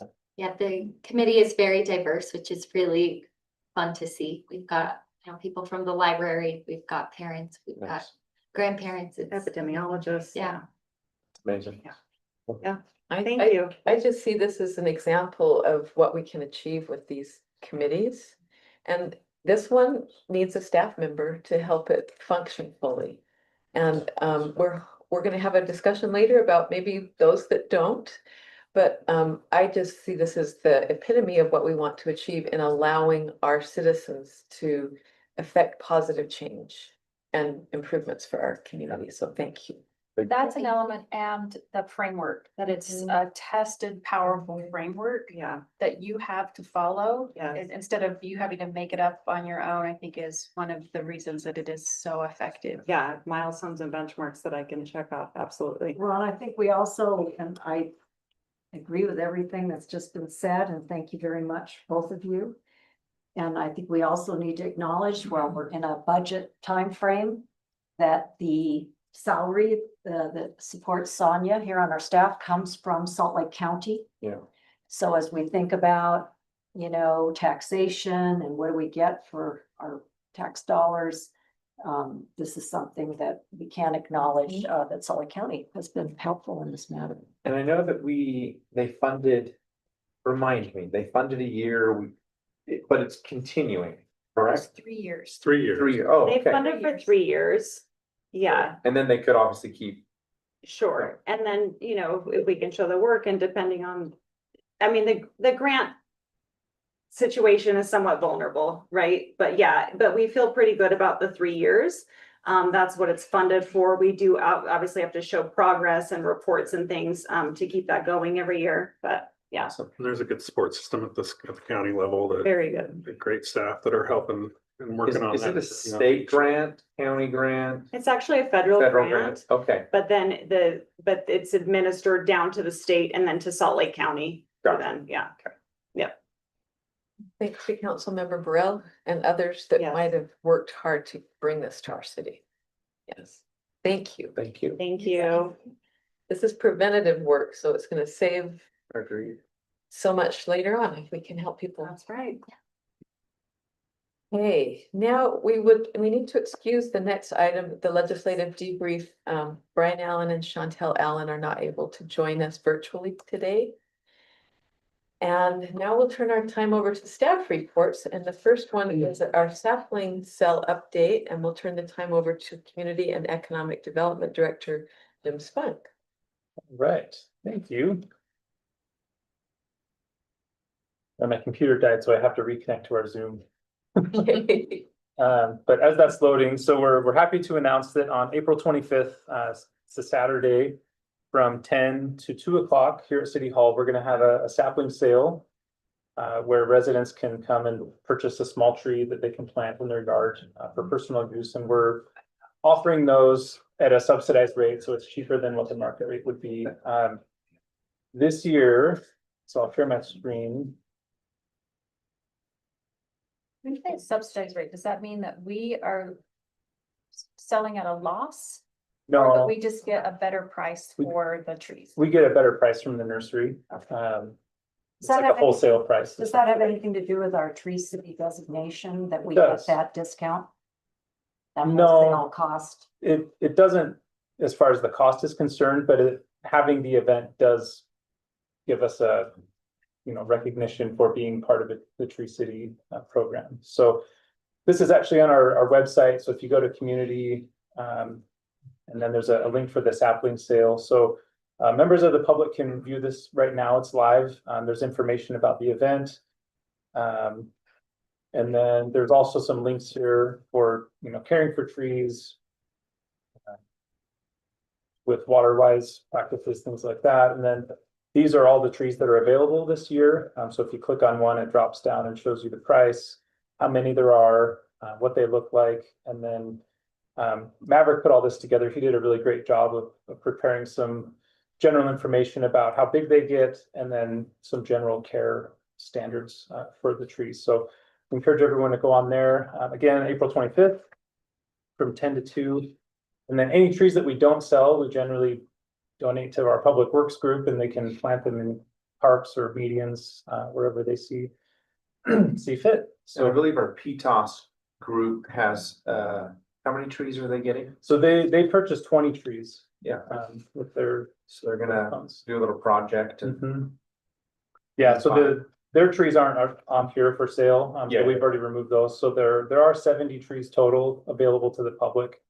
And you can pre-order and pay for them now, or at the event, we'll have a machine that we can collect payments. Well, and if I may add one thing, so I appreciate Maverick's work, and this is great that it's on the website. I'm also working with Maverick, one of D2's, one of your constituents, Helen McCarty, is gonna table at the event. And if anybody wants to volunteer to help, her tabling will help to educate citizens who come and are looking at the trees, not only, how to care for them, but a little bit about water-wise landscaping and the flip the strip information. And at the same time that's going on in the City Hall parking lot, I don't think it's made it on our list yet. There is going to be an event that day. It's called the Pinwheel event, and it's for Child Abuse Prevention Month. And the organization that sponsors that is looking for 30 volunteers to help set up the pinwheels at 9 a.m. on that same morning that the sapling sale is happening in the parking lot. So the more that we can spread the word on that, Where are they doing that? it'll be in the parking lot of our City Hall. The pinwheel, The pinwheel. Will be in our, Oh, okay. But we'll Gotcha. congregate here, but it'll. and I have been in the process of contacting each of our council members to see, we already recognize National Child Abuse Prevention Month. But would you be in support, just unofficial vote, is it fine if we have this at our property? We would not put out any money. This is sponsored, I believe I've been contacted by a resident. And then she connected me with family support centers, which we know our resident, Stan Rosenzweig, was instrumental in founding. several of those here in our state. So they would bring the pinwheels and we would need to find volunteers, and and council members that are interested, and the resident who contacted me, we will do that work, not our staff. So we'll get volunteers to put them up and take them down at the beginning and end. We're looking at the 25th when the sapling sale is one of the few days that is open. And then all the people that come for that will see it. So would that be okay with you as council members if we do that? So what's the number when you say volunteers? What's the time? It commitment? is like 2,500. I've seen that number for the pinwheels, or 3,000. It's a Wow. lot. Wow. So they're looking for 30 volunteers. And I don't think, I'm calling it 1 hour, maybe, I don't, At the it might turn into 2 hours. It probably depends on how many volunteers Uh-huh. show up. They're looking- But it's kind of to get it set up so that it's noticeable from the morning of Saturday. And as far as tear down, when we do take that them too, out, I think. And so- that's- we're still in the process of setting up those times. Yeah. Yeah, once I wanted to get buy-in and approval that we Yes, need well, to do too that. bad we just missed talking to our Health in the Heights, because I imagine that that's something that they've 24 in their Yeah, committee, we maybe can they would be contact them. willing to. well, and the youth city Youth council City too. Council, So between I the- think we're in communicate, I don't, yeah. Yeah, I just wanted to clear it with. No, I appreciate you bringing that up. I think it's obviously a very important issue. I don't have any issue with it. I'm sure we'll have a discussion down the road when another organization wants to do something similar. I think we already know that, but I'm okay. I mean, to me, yeah. Yeah. And talk about prevalence, I'm kind of surprised that the Health in the Heights, if they're looking at youth, of course, they're looking at drug prevention. But the level of sexual abuse of children in the state of Utah is disproportionately high. So we need to be on this, in my opinion. Do you know what time you want planning on doing that? We don't have specific times until I confirm which. I got one text from Sherry Byers that said 9 a.m. Okay. Was the time to be Putting- targeted for setting up the pinwheels, but she good. didn't give any other details. Okay, We get those and we can send those out to the various committees and. Yeah. Yeah, and then there will be a So ceremony. it's set up by Yeah. the time the sapling 10. starts. Yeah, because plus that's there'll when be they there'll also be a ceremony, and I don't know what that entails, and they haven't Okay. designated the time, but I'm assuming it'll be the same day that our pinwheels are out, so as soon as we know that timing, maybe our communications director can help push that out. good. I think the Well, we contract. went, I want to pull back a little bit, because as we've been talking about the sapling sale and Yes. water wise, I think it's important to report how many people came to that local states Oh, meeting on yes, April 2nd. yeah, good. That was the. I counted 49. The woman who was, Michaela, what was her name? Remember Her name, it was an unusual name. She was so enthusiastic and so encouraging. And I just thought, oh, we need to do that again. If we have the possibility of. Jim, just so you know, there were people that suggested that we record events like this and put them on, if we can, on our website, a link, because it was very informative, very entertaining, and very I may sign engaging. up to go do my own irrigation, so I'm Good, gonna learn how to do that. good, good. I already do it, but Yeah, maybe a little bit more. It's the most frustrating thing of the spring. You know what, she just said that they have these classes where it's all above ground, so you see all the components. Oh, cool. And you just sit around and they tell you how to do it so that you can take care of it, and I thought, wow, that's community service. Yes, and the things that, it does not have to be changing your landscape. It can be just getting better sprinklers that tell you when the ground's wet, so you don't water. Or converting your overhead spray to trim. Yeah. Super neat. Wow, okay. And if you haven't been to the Jordan Conservancy Gardens, they're not far from our western border of Cottonwood Heights. It's a fun bike ride, and it's a beautiful place. It's really inspiring if you have a chance to We go there. thank our staff for setting that up for us. Yeah, Good job. super. It's one of our sustainability efforts, and we appreciate this. It's good. Okay, now we'll turn the time to culture division update. And Administrative Services Director Barbara Higgins will lead this. Okay, so as you all know, we've had a budget shortfall this year. And so City Manager Gerber asked all of us on the executive staff to evaluate each of our departments and where we could make any cuts to try and save money. So we all have worked really hard to look at all of that, and it was decided to make changes to the culture division. So we were able to eliminate the culture coordinator position through attrition. That position left, the person in that position left in December. And then we removed the culture manager position. So we recognize that having 2 FTEs that were able to devote time and service to the city, we're not going to be able to maintain that level of service. But I've been so impressed by our staff that have truly stepped up to the plate to help take over. Lindsay Webb is our administrative services assistant, and she is taking over events. And she was thrown right into the fire on these, and so she's already handled multiple. She did a great job at the Easter egg hunt on Saturday. So she has done a great job. Sydney Pierce is taking over room rentals for us, as well as special event permits. So we are completely dedicated to the events of the city, and still trying to provide the best level of service that we can. With the Arts Council, the Culture Division was the liaison for the Arts Council. And we are continuing to do that. We have looked at restructuring the Arts Council so that it's more in compliance with city code to have an advisory board. And so we're in the process of looking at how we can empower our residents and volunteers to be more involved in the Arts Council.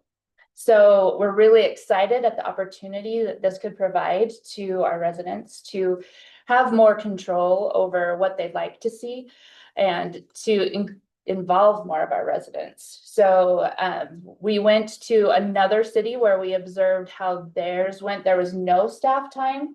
That for the city of Bluffdale, they do not have a staff member assigned. So unlike Health in the Heights, where they have a grant position for it, we do not have.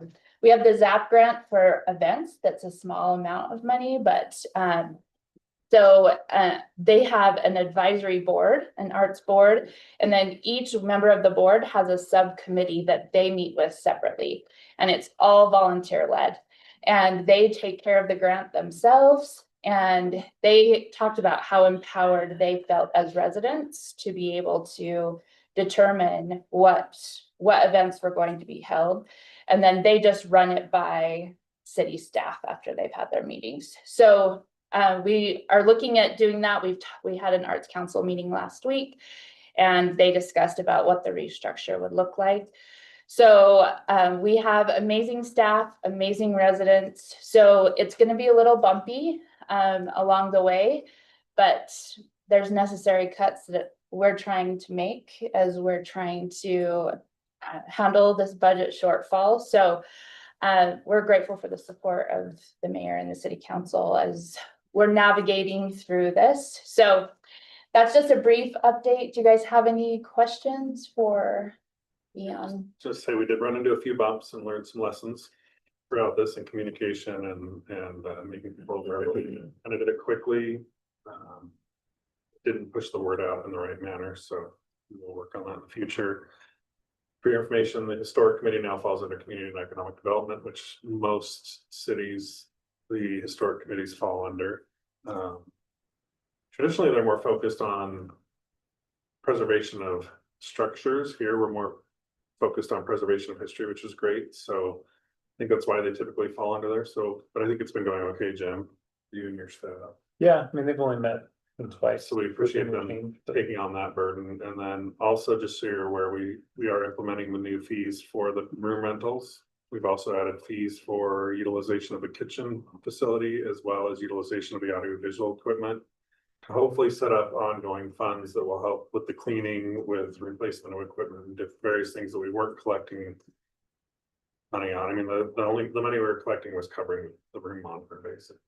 So this will hopefully help us keep that room a little bit more up to date.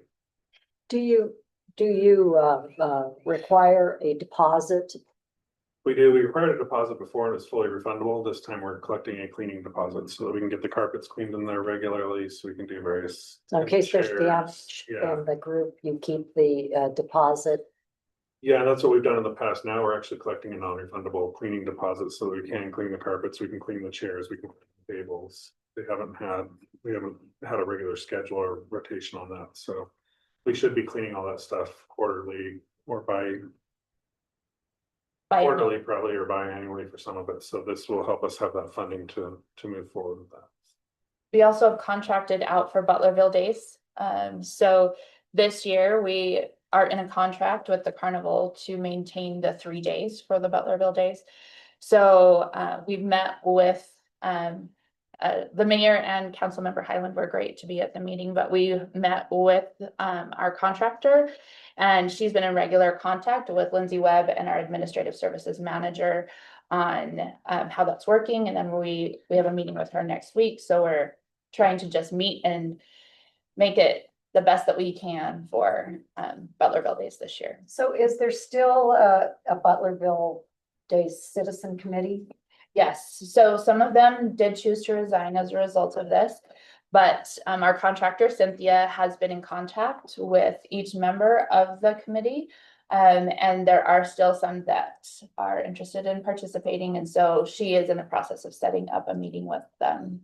So because I had a citizen, a constituent who asked, I'll just quickly say it. Apparently there was a skateboard competition that was associated with Butlerville Days that was discontinued maybe 3 years ago.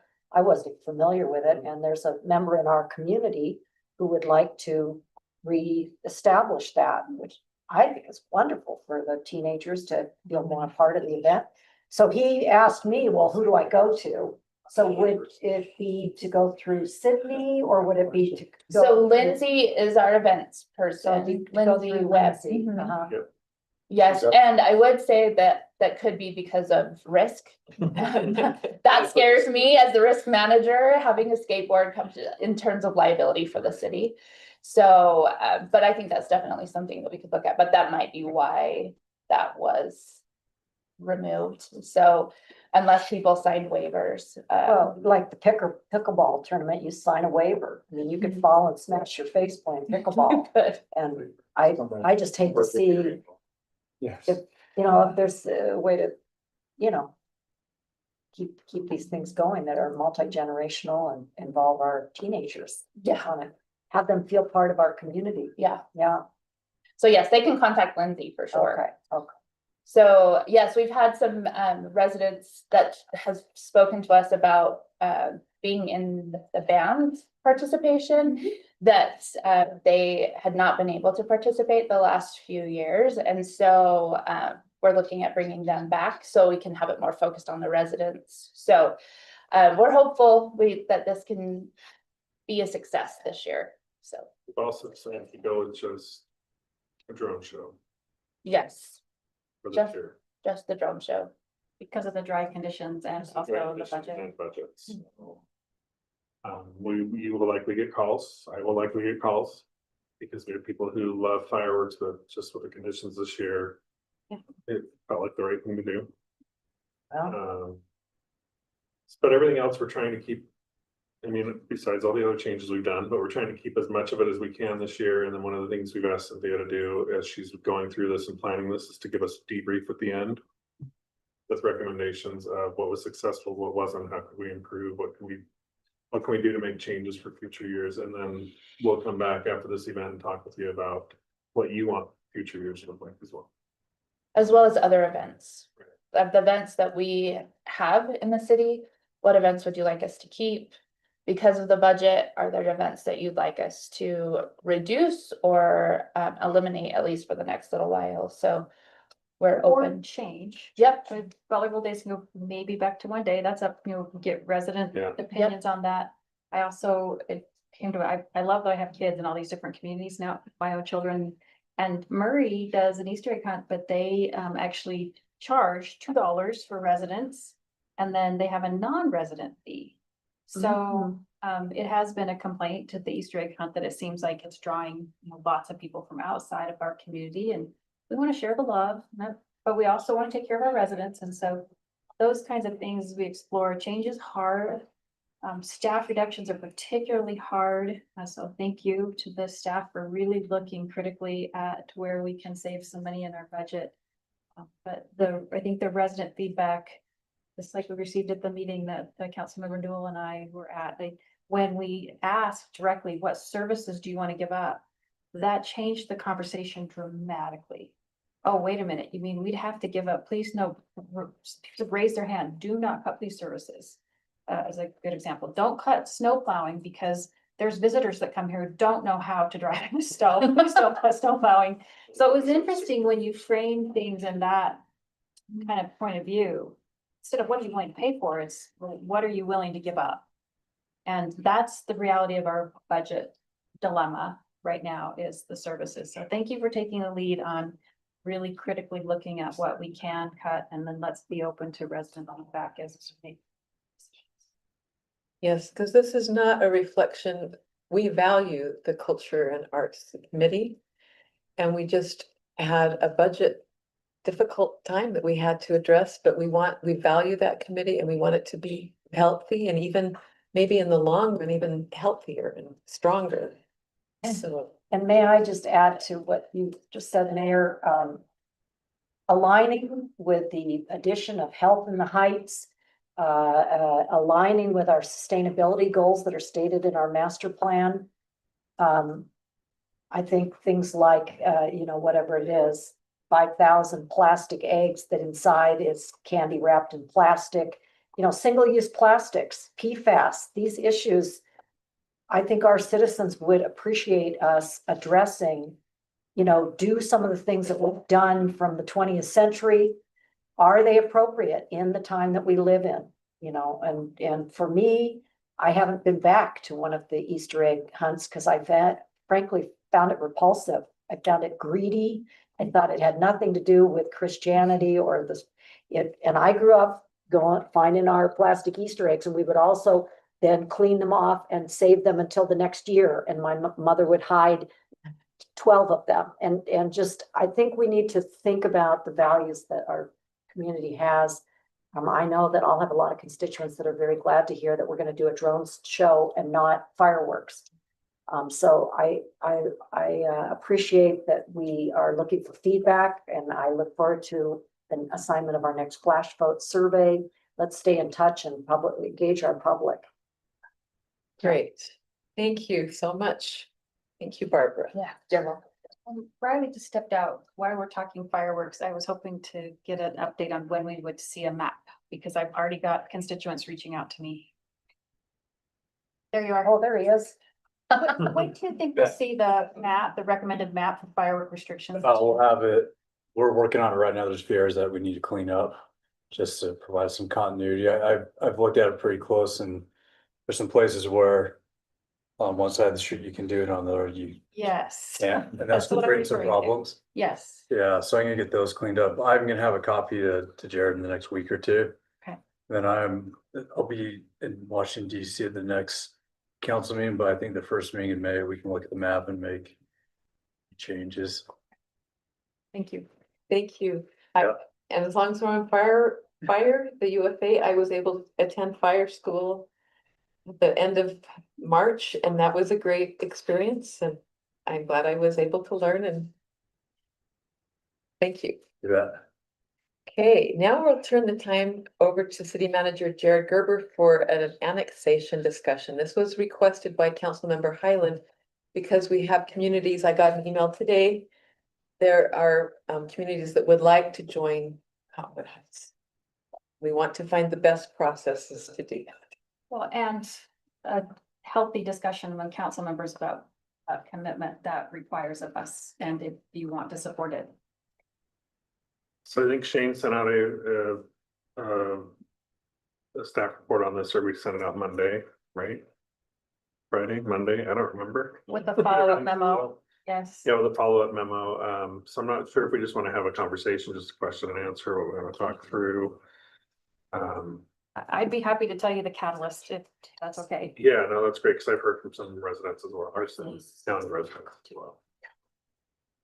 So it was actually several weeks ago, and the reason I can tell you was on March 18th. It was when I was waiting for the birth of my grandchild, and I actually got a phone call from one of the residents in this unincorporated area, and he said, where are we with annexation? Because we had started a process, and then, you know, we had these other annexations in the works, and so we had to work on those first, and then the legislature changed the rules of the game.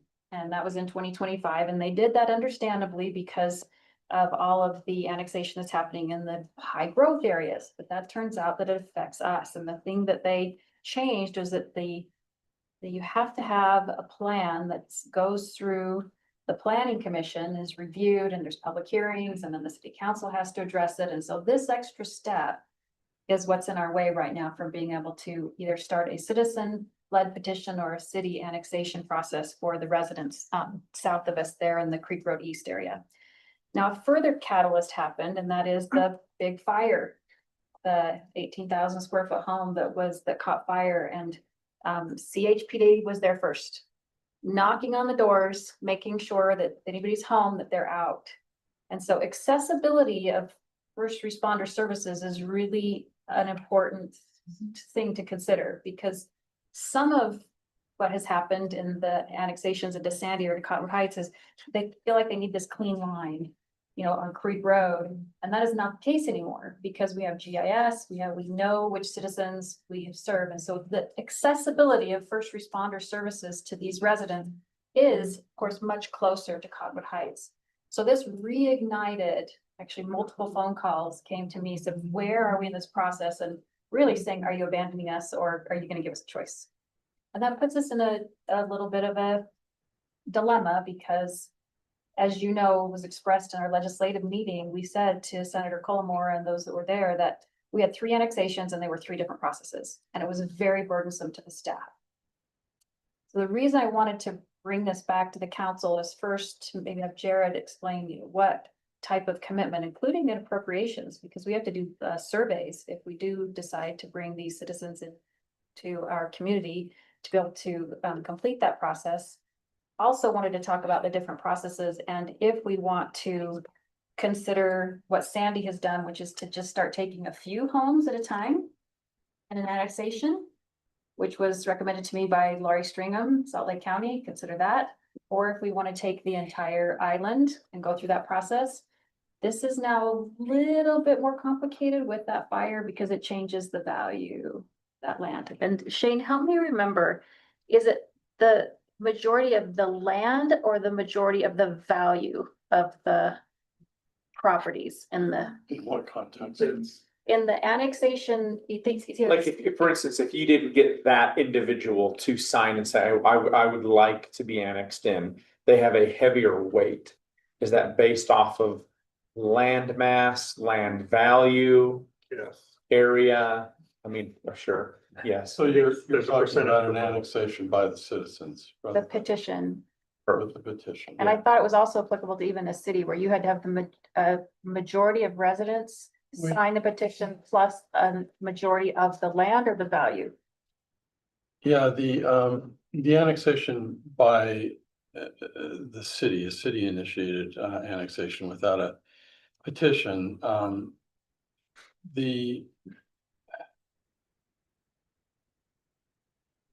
The citizens become pertinent if 75% or more of them sign a consent to the annexation, why then the annexation can proceed without considering protests that may be raised at the public hearing. But otherwise, Was that 75% of the acreage? Because I remember 75% originally when you first worked on it, we were looking at it as individual households. But then we found out that it doesn't actually work that way, that we had to look at overall property value. I can't remember if it was value or land because. it's Or acreage. 75% of the total land area, representing at least 75% of the value of private real property within the annexation area. So 75 for both. So the reason that this comes up is because obviously now that there's not a house on that I would imagine the owners now have a very different valuation. But what I remember is the 7 acres was the same that one signature was the same as 21 other households because a Correct. 1/3 acre property, 21 of those equals the 1 7 acre. Probably gets household. even more complicated because the county has assessed a value on that property, and there's probably a normal schedule of when they would change. That's what I was thinking, if we're. doing Which it- may or may not equal, we think in normal economic terms. There may be such a delay in the county reassessing this, that if we go forward with the annexation, they'll base it on what it was assessed at, a year ago. Wouldn't that be the case? If I was the owner of that home, though, I would protest to the county and get it revalued for the next year. Because obviously the home is not worth what it was, at one point in time. So even if the county wouldn't auto reassess it, I as a homeowner would protest the value and get it revalued. Before January. Yeah, but I think what's germane to this. I don't know, well, yeah. What would happen? What's gonna It'll happen. happen during the current year or potentially the next year, because technically the measure date is January 1, so whether that would make it in for the current year or for the next year, you know what I mean? Kind of, I'm not sure. Yeah, I don't really know, because for this year, since the home was intact as of January 1st, and that's the measurement date of the value. Oh. This particular year, you might be okay, but going into next year, you may not be from a value perspective. So it's that existing value. He's saying the owner, next year when his property tax is being assessed, he can protest. But we also don't know, is the home gonna be rebuilt? Who knows? It'll likely be the value of the home at the time of annexation being reported, so. Point is, you probably still need higher on the signature. So the 75% by value and area in the context of the annexation without a petition is only germane to whether protests have to be considered. Otherwise, you don't have to worry about that. But there are only four types of annexations that can occur without a petition. And my thinking is that there's really only one type that we would be capable of doing. The four types are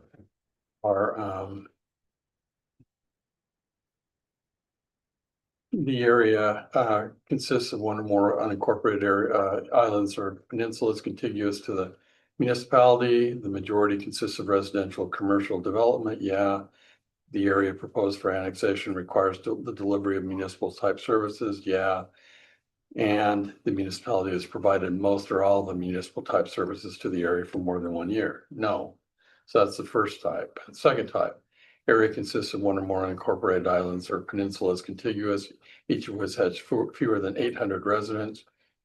2, the municipality has provided one or more municipal type services to the area for at least 1 year. I don't think we have done that. 3, third type, the area consists of an unincorporated island within or unincorporated peninsula contiguous to the municipality and no more than 50 acres. Yeah, I think we can do that. And then the fourth only applies to counties of the second class. But the overarching issue to me is this new section 10-2-803, the annexation policy plan that you referred to. And the only way that we can pursue an annexation, or the only way that we can annex, is if we have the annexation policy plan and in place. And going back to annexation without a petition, the only way we can do that is if Sandy and Cottonwood Heights agree. I mean, if the area is in the expansion area of both cities, why then we have to come to agreement with them about who gets it before we can proceed with that. And Unless it's petitioned by a citizen? if you do the petition route, why then that doesn't matter, but we still have to have the policy plan in place, as I understand it. Even if it conflicts with Sandy's. Yeah, that's my reading. But I believe shows that I was gonna try to find it. So we would have to high speed an annexation policy plan through the planning commission and the council. And then this would have to be, from what you're saying, it would have to be a citizen petition process. Petition, unless we look at Sandy's plan after we have a plan and there are the areas don't overlap, in which case we can go after areas that aren't on Sandy's plan, but if they do overlap, well, then we've got to come to agreement with them. They can't take it, we can't take it to the extent of the overlap. Even then, it's going to just be, 50 acres. Well, Sandy hasn't really provided municipal services either. They've And usually so- done water to a lot of those that they took. They what? They did water to a lot of those areas that they took. But right now that they're all in Jordan Valley Conservancy District, aren't they? I don't know. The annexation area you're A lot talking of- about? A lot of the Willow Creek area previously was served by Sandy Water. Well, I think what I'm looking for is either we commit and we're gonna go through this process, or I go back to the citizens and say, because of these prohibitive factors, unfortunately, we cannot pursue this. I'd prefer that we consider bringing the citizens in, because I was so committed. I thank you, Chief, for calling me to witness that fire and go, this matters. How quickly first responders can get to people. I mean, imagine if there had been people in the house. Do you know the sheriff's department to get there for 30 minutes? 30 minutes. Access matters. So that's why I wanted to bring this to our council and say, do we care enough to facilitate the process for these citizens who want to join Cottonwood Heights? And can we devote resources? And I don't mean just care, I mean, it does take resources and staff time. And that's up for discussion. I haven't talked to these residents. I'll follow your lead on it. If you feel like there's an interest from those folks, I have no problem preparing a path for them to do so if they want to. Well, It'd probably be another I'd really $10,000 like to commitment at hear least. from Jared and Barbara, is the encumbrance on the staff something that you can sustain under the circumstances? From Jim. Yeah, And Jim Spong, yep. and Matt Ship was impacted too. They had a lot that they had to do. Okay. I will say What it do you took up a lot of Tiffany's time. We had 3 annexation petitions going at once and all of them were different and she bore most of the burden, Tiffany, I think. Matt Ship Yeah. was an so- engineer. So, if it was one big one, to me, that's a little easier than a bunch of little ones with 50 acres each, so. What amount of tax revenue does it bring to our city to have this annexation on an annual basis? I just did a quick calculation in my head based on what I think, where I've looked at some of the valuations of the properties and the number of properties, and I estimate it would be between 125 and 150,000 annual.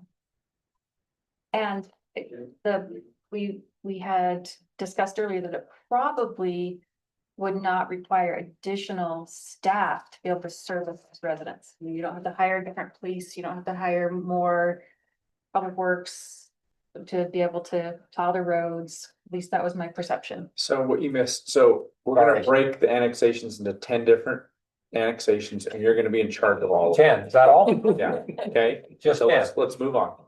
I'm just kidding. Come on, throw a challenge out No, there. I'm just, I mean, if one wasn't hard enough, let's toss 10 in there. no, I think, Well, really, Suzanne, none of the annexations, well, Water Vista Way and Yep. Davachi, and then even Creek Road West, most of those are private lanes. Yeah, we have one that brought in some miles of road. Okay, Not a huge impact. and this But- would be sweeping down Rubidoux Road east of and kind of I'd coming have back to up. look at the map, yeah. Okay. We're asking how much impact it would be on staff to do this if To we. this one additional Creek Road East annexation As far as the annexation process or as far as process and the burden that places on you and your staff. Tiffany, you ready? No, really, please, No. please tell us. That's what we're here for. We need We this. will take care of it. If that's where we want to go, we will certainly take care of it. We will make it happen. What was the cost of the survey? Well, roughly about 8,500 if I recall. I'm drawing to mind here. I don't know for sure, And but then we committed to the citizens too, that we would pay the filing fees, which Correct. was that's what we did last 350 time, I to believe. Yeah, $500. it was less than. As a 10,000. total amount, not per As So a in total addition to amount. 8,500, it might be closer to $9,000 total. I was thinking about 10,000, which is what we appropriated. Closer to 10,000. One annexation, Multiples, it makes it harder and more expensive. yeah. Correct, and the survey also depends on size. I don't know the particular size, but if it's about similar, then, It's bigger, okay. it well, would be bigger. Once again, but I think last time, one of the directions from council or agreed to by council is that we also paid the survey costs and Yes. everything associated with it instead of divvying it up between the homes, Yes. is what we did last time on those other two. We really only have this year. As of July 2027, they will be automatically annexed into Sandy. And so my hope is that if we have to go gather signatures, we do it during the warm months. Because it's almost rude to stand on someone's doorstep when it's blowing cold wind. And plus it's more comfortable for us. We have to go out and gather signatures. So do we gather the signatures or do they? They do. They do. Suzanne helped.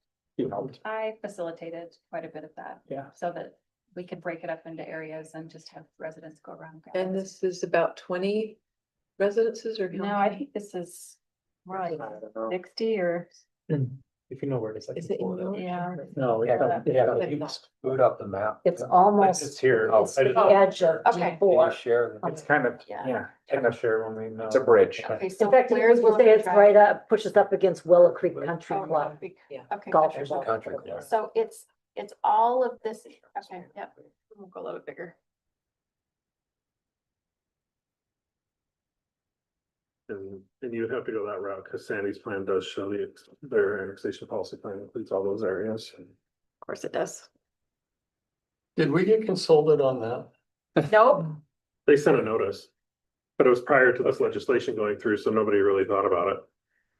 Okay, They have so, not so, since. so Suzanne, you and I can, take pictures of ourselves. I'll We've support already you annexed. knocking at doors and saying, we're saving the city money here and it's gonna help our budget in the next, I'm teasing, but, it does sound like it is, would be all hands on. so it deck. is east of Willow Creek Drive, there on Rubidoux Road, so you see Rubidoux Road to the east.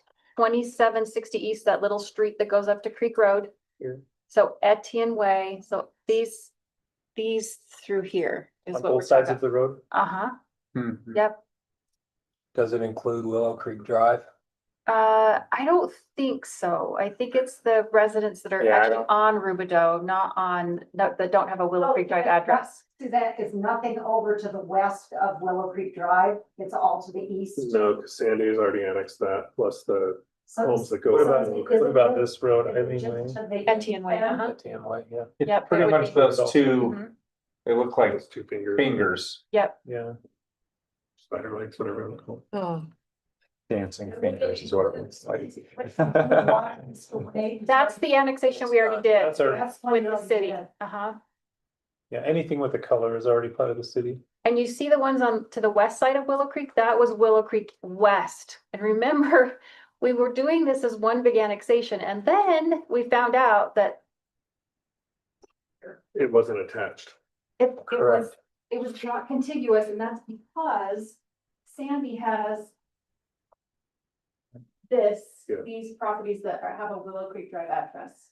So we couldn't make it a contiguous, and that's why we had to split it into Creek Road West. Then we had some citizens that went to Sandy and messed up the map, and it was very challenging. So it would be then, just, I can't seem to get it, so it would be on both sides of Rubidoux Road, all the way around? And Yeah, Etienne, Etienne Way. Etienne Way. and And this guy probably. 2660. That's the property that the house It on. was this, well, that's the creek, so Yeah, so there's it's the also house some over the little, creek. this is a different street, Ashley or something here, there's a street.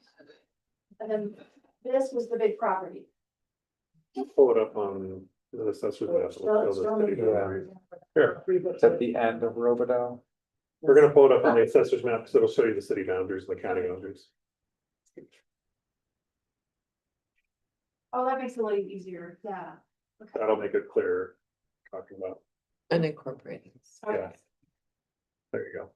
Okay, so yes, so this was the big property where the house fire was. This is adjacent to Willow Creek Country Club. And so what we're talking about is this whole purple area here. And there's this weird little. What I don't even know what to call that, but there's a little bit of property there. Do you think we're talking land area? This 7-acre parcel was equal to 21 other 3rd-acre parcels as far as being counted in the land that's in the annexation area. But then think about, beating a horse, but think about access to the first responders. They come right here. This is more accessible to Cottonwood Heights. First responders than Sandy having to come all the way around or all the way up through Willow Creek, and that's what the residents are asking for, is access to services. There's no personalization. They're public. Yeah, it looks like it. It's right away. Yeah. And the entire Willow Creek Country Club area was originally in the map for incorporating into what I wanted incorporated. But the legislature then created 110% rule of what you could and couldn't take, and so then that got taken out. Thank you. And then the county wanted to keep the country club, and so it's been, this group has been in limbo for a long time. Thank you for that history. So Sandy is gonna get the country club. They've already got. They already got it. Okay, got it. But Okay, these areas would automatically go into Sandy yeah, in June unless we act. 2027. Got it, got it. So I need an answer for the citizens. That's what I'm asking for the council tonight. I'm good. Yeah, I'm good. I'm fine. Okay, that means we gotta cram it through the planning commission. An annexation policy plan. Is that in Title 13 or zoning? It's 10-2-803. That's you guys. That's not the planning commission. Oh, good. Does the planning commission need to He make has a enough recommendation on it though? It Yes, starts with the planning. it's 10-2 in state code, right? It's- No, 10-2. Oh, no, state code. Okay. Yeah. I thought. 10-2-803. It's gonna be, I think we ought to get a copy of Sandy's plan right away. oh, yeah, I've got it up. It's just a section in the It's general part of plan theirs. adoption. They just did it with part of their general plan, but Did you- also it's, Did you check it off against the requirements in the statute? Did they, if they did it before the statute, how did they know what to include? they adopted it last year, so I don't know. Oh, so after this It's- new it- statute went. It's 7.2 of their general plan, Jim. Yes, but when? Because the new code wouldn't have actually gone into effect until May 6th of 2025. So they didn't adopt this until they adopted it after that. Let's see. They have that, well, this is. I don't this think is- they're going to So just Jim, voluntarily get give up that this land. Sandy, you can probably crib based on many what of I. the narrative that they have used in Yeah. section 2 in ours, Okay. to some extent, so. They sure got adopted after that, though. Oh. Just assume that they'll. Okay, so I can go back to the residents and say, we are moving forward. There are some legal hurdles that are required. And I will report back to you about how we're going to maneuver through those legal hurdles and if we can maneuver through those Okay, legal hurdles. so we need to check the legal the dates, we have to have everything in and. When can they start gathering signatures? Can they not do that? After we have the annexation policy plan in place, by then the process starts with them filing a notice of intent.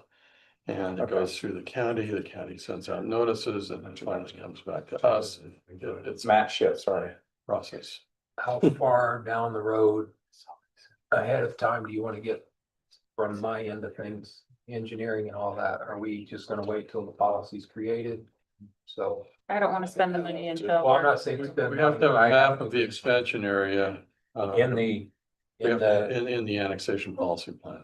can it just be This says a map, just says a map? It doesn't say anything about the meets and bounds, right? doesn't say so. Susan, you think the majority of them do want to come here versus Sandy? I don't know I don't know about 75%, but super majority, just a 51% majority, yes. I think we could get that. Why wouldn't they?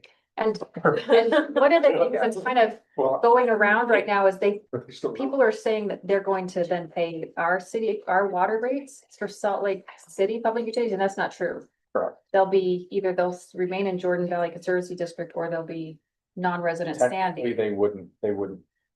Correct. We don't know what Jordan Valley's doing yet. Yeah, I mean, Technically, you also, they're not in the rec district, correct? no, Correct. they're not.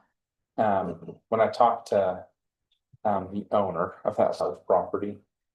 He basically just said, I just want to go wherever has the lowest rate. Which I'm sure that you already had that discussion with residents previously, so. Here's a line currently to consider. In preparing a proposed annexation policy plan, the planning commission shall attempt to avoid gaps between or overlaps with the expansion areas of other municipalities. So we're going to be overlapping completely with something that Sandy already has in there. They did Their, adopt it in expansion January area. 2025.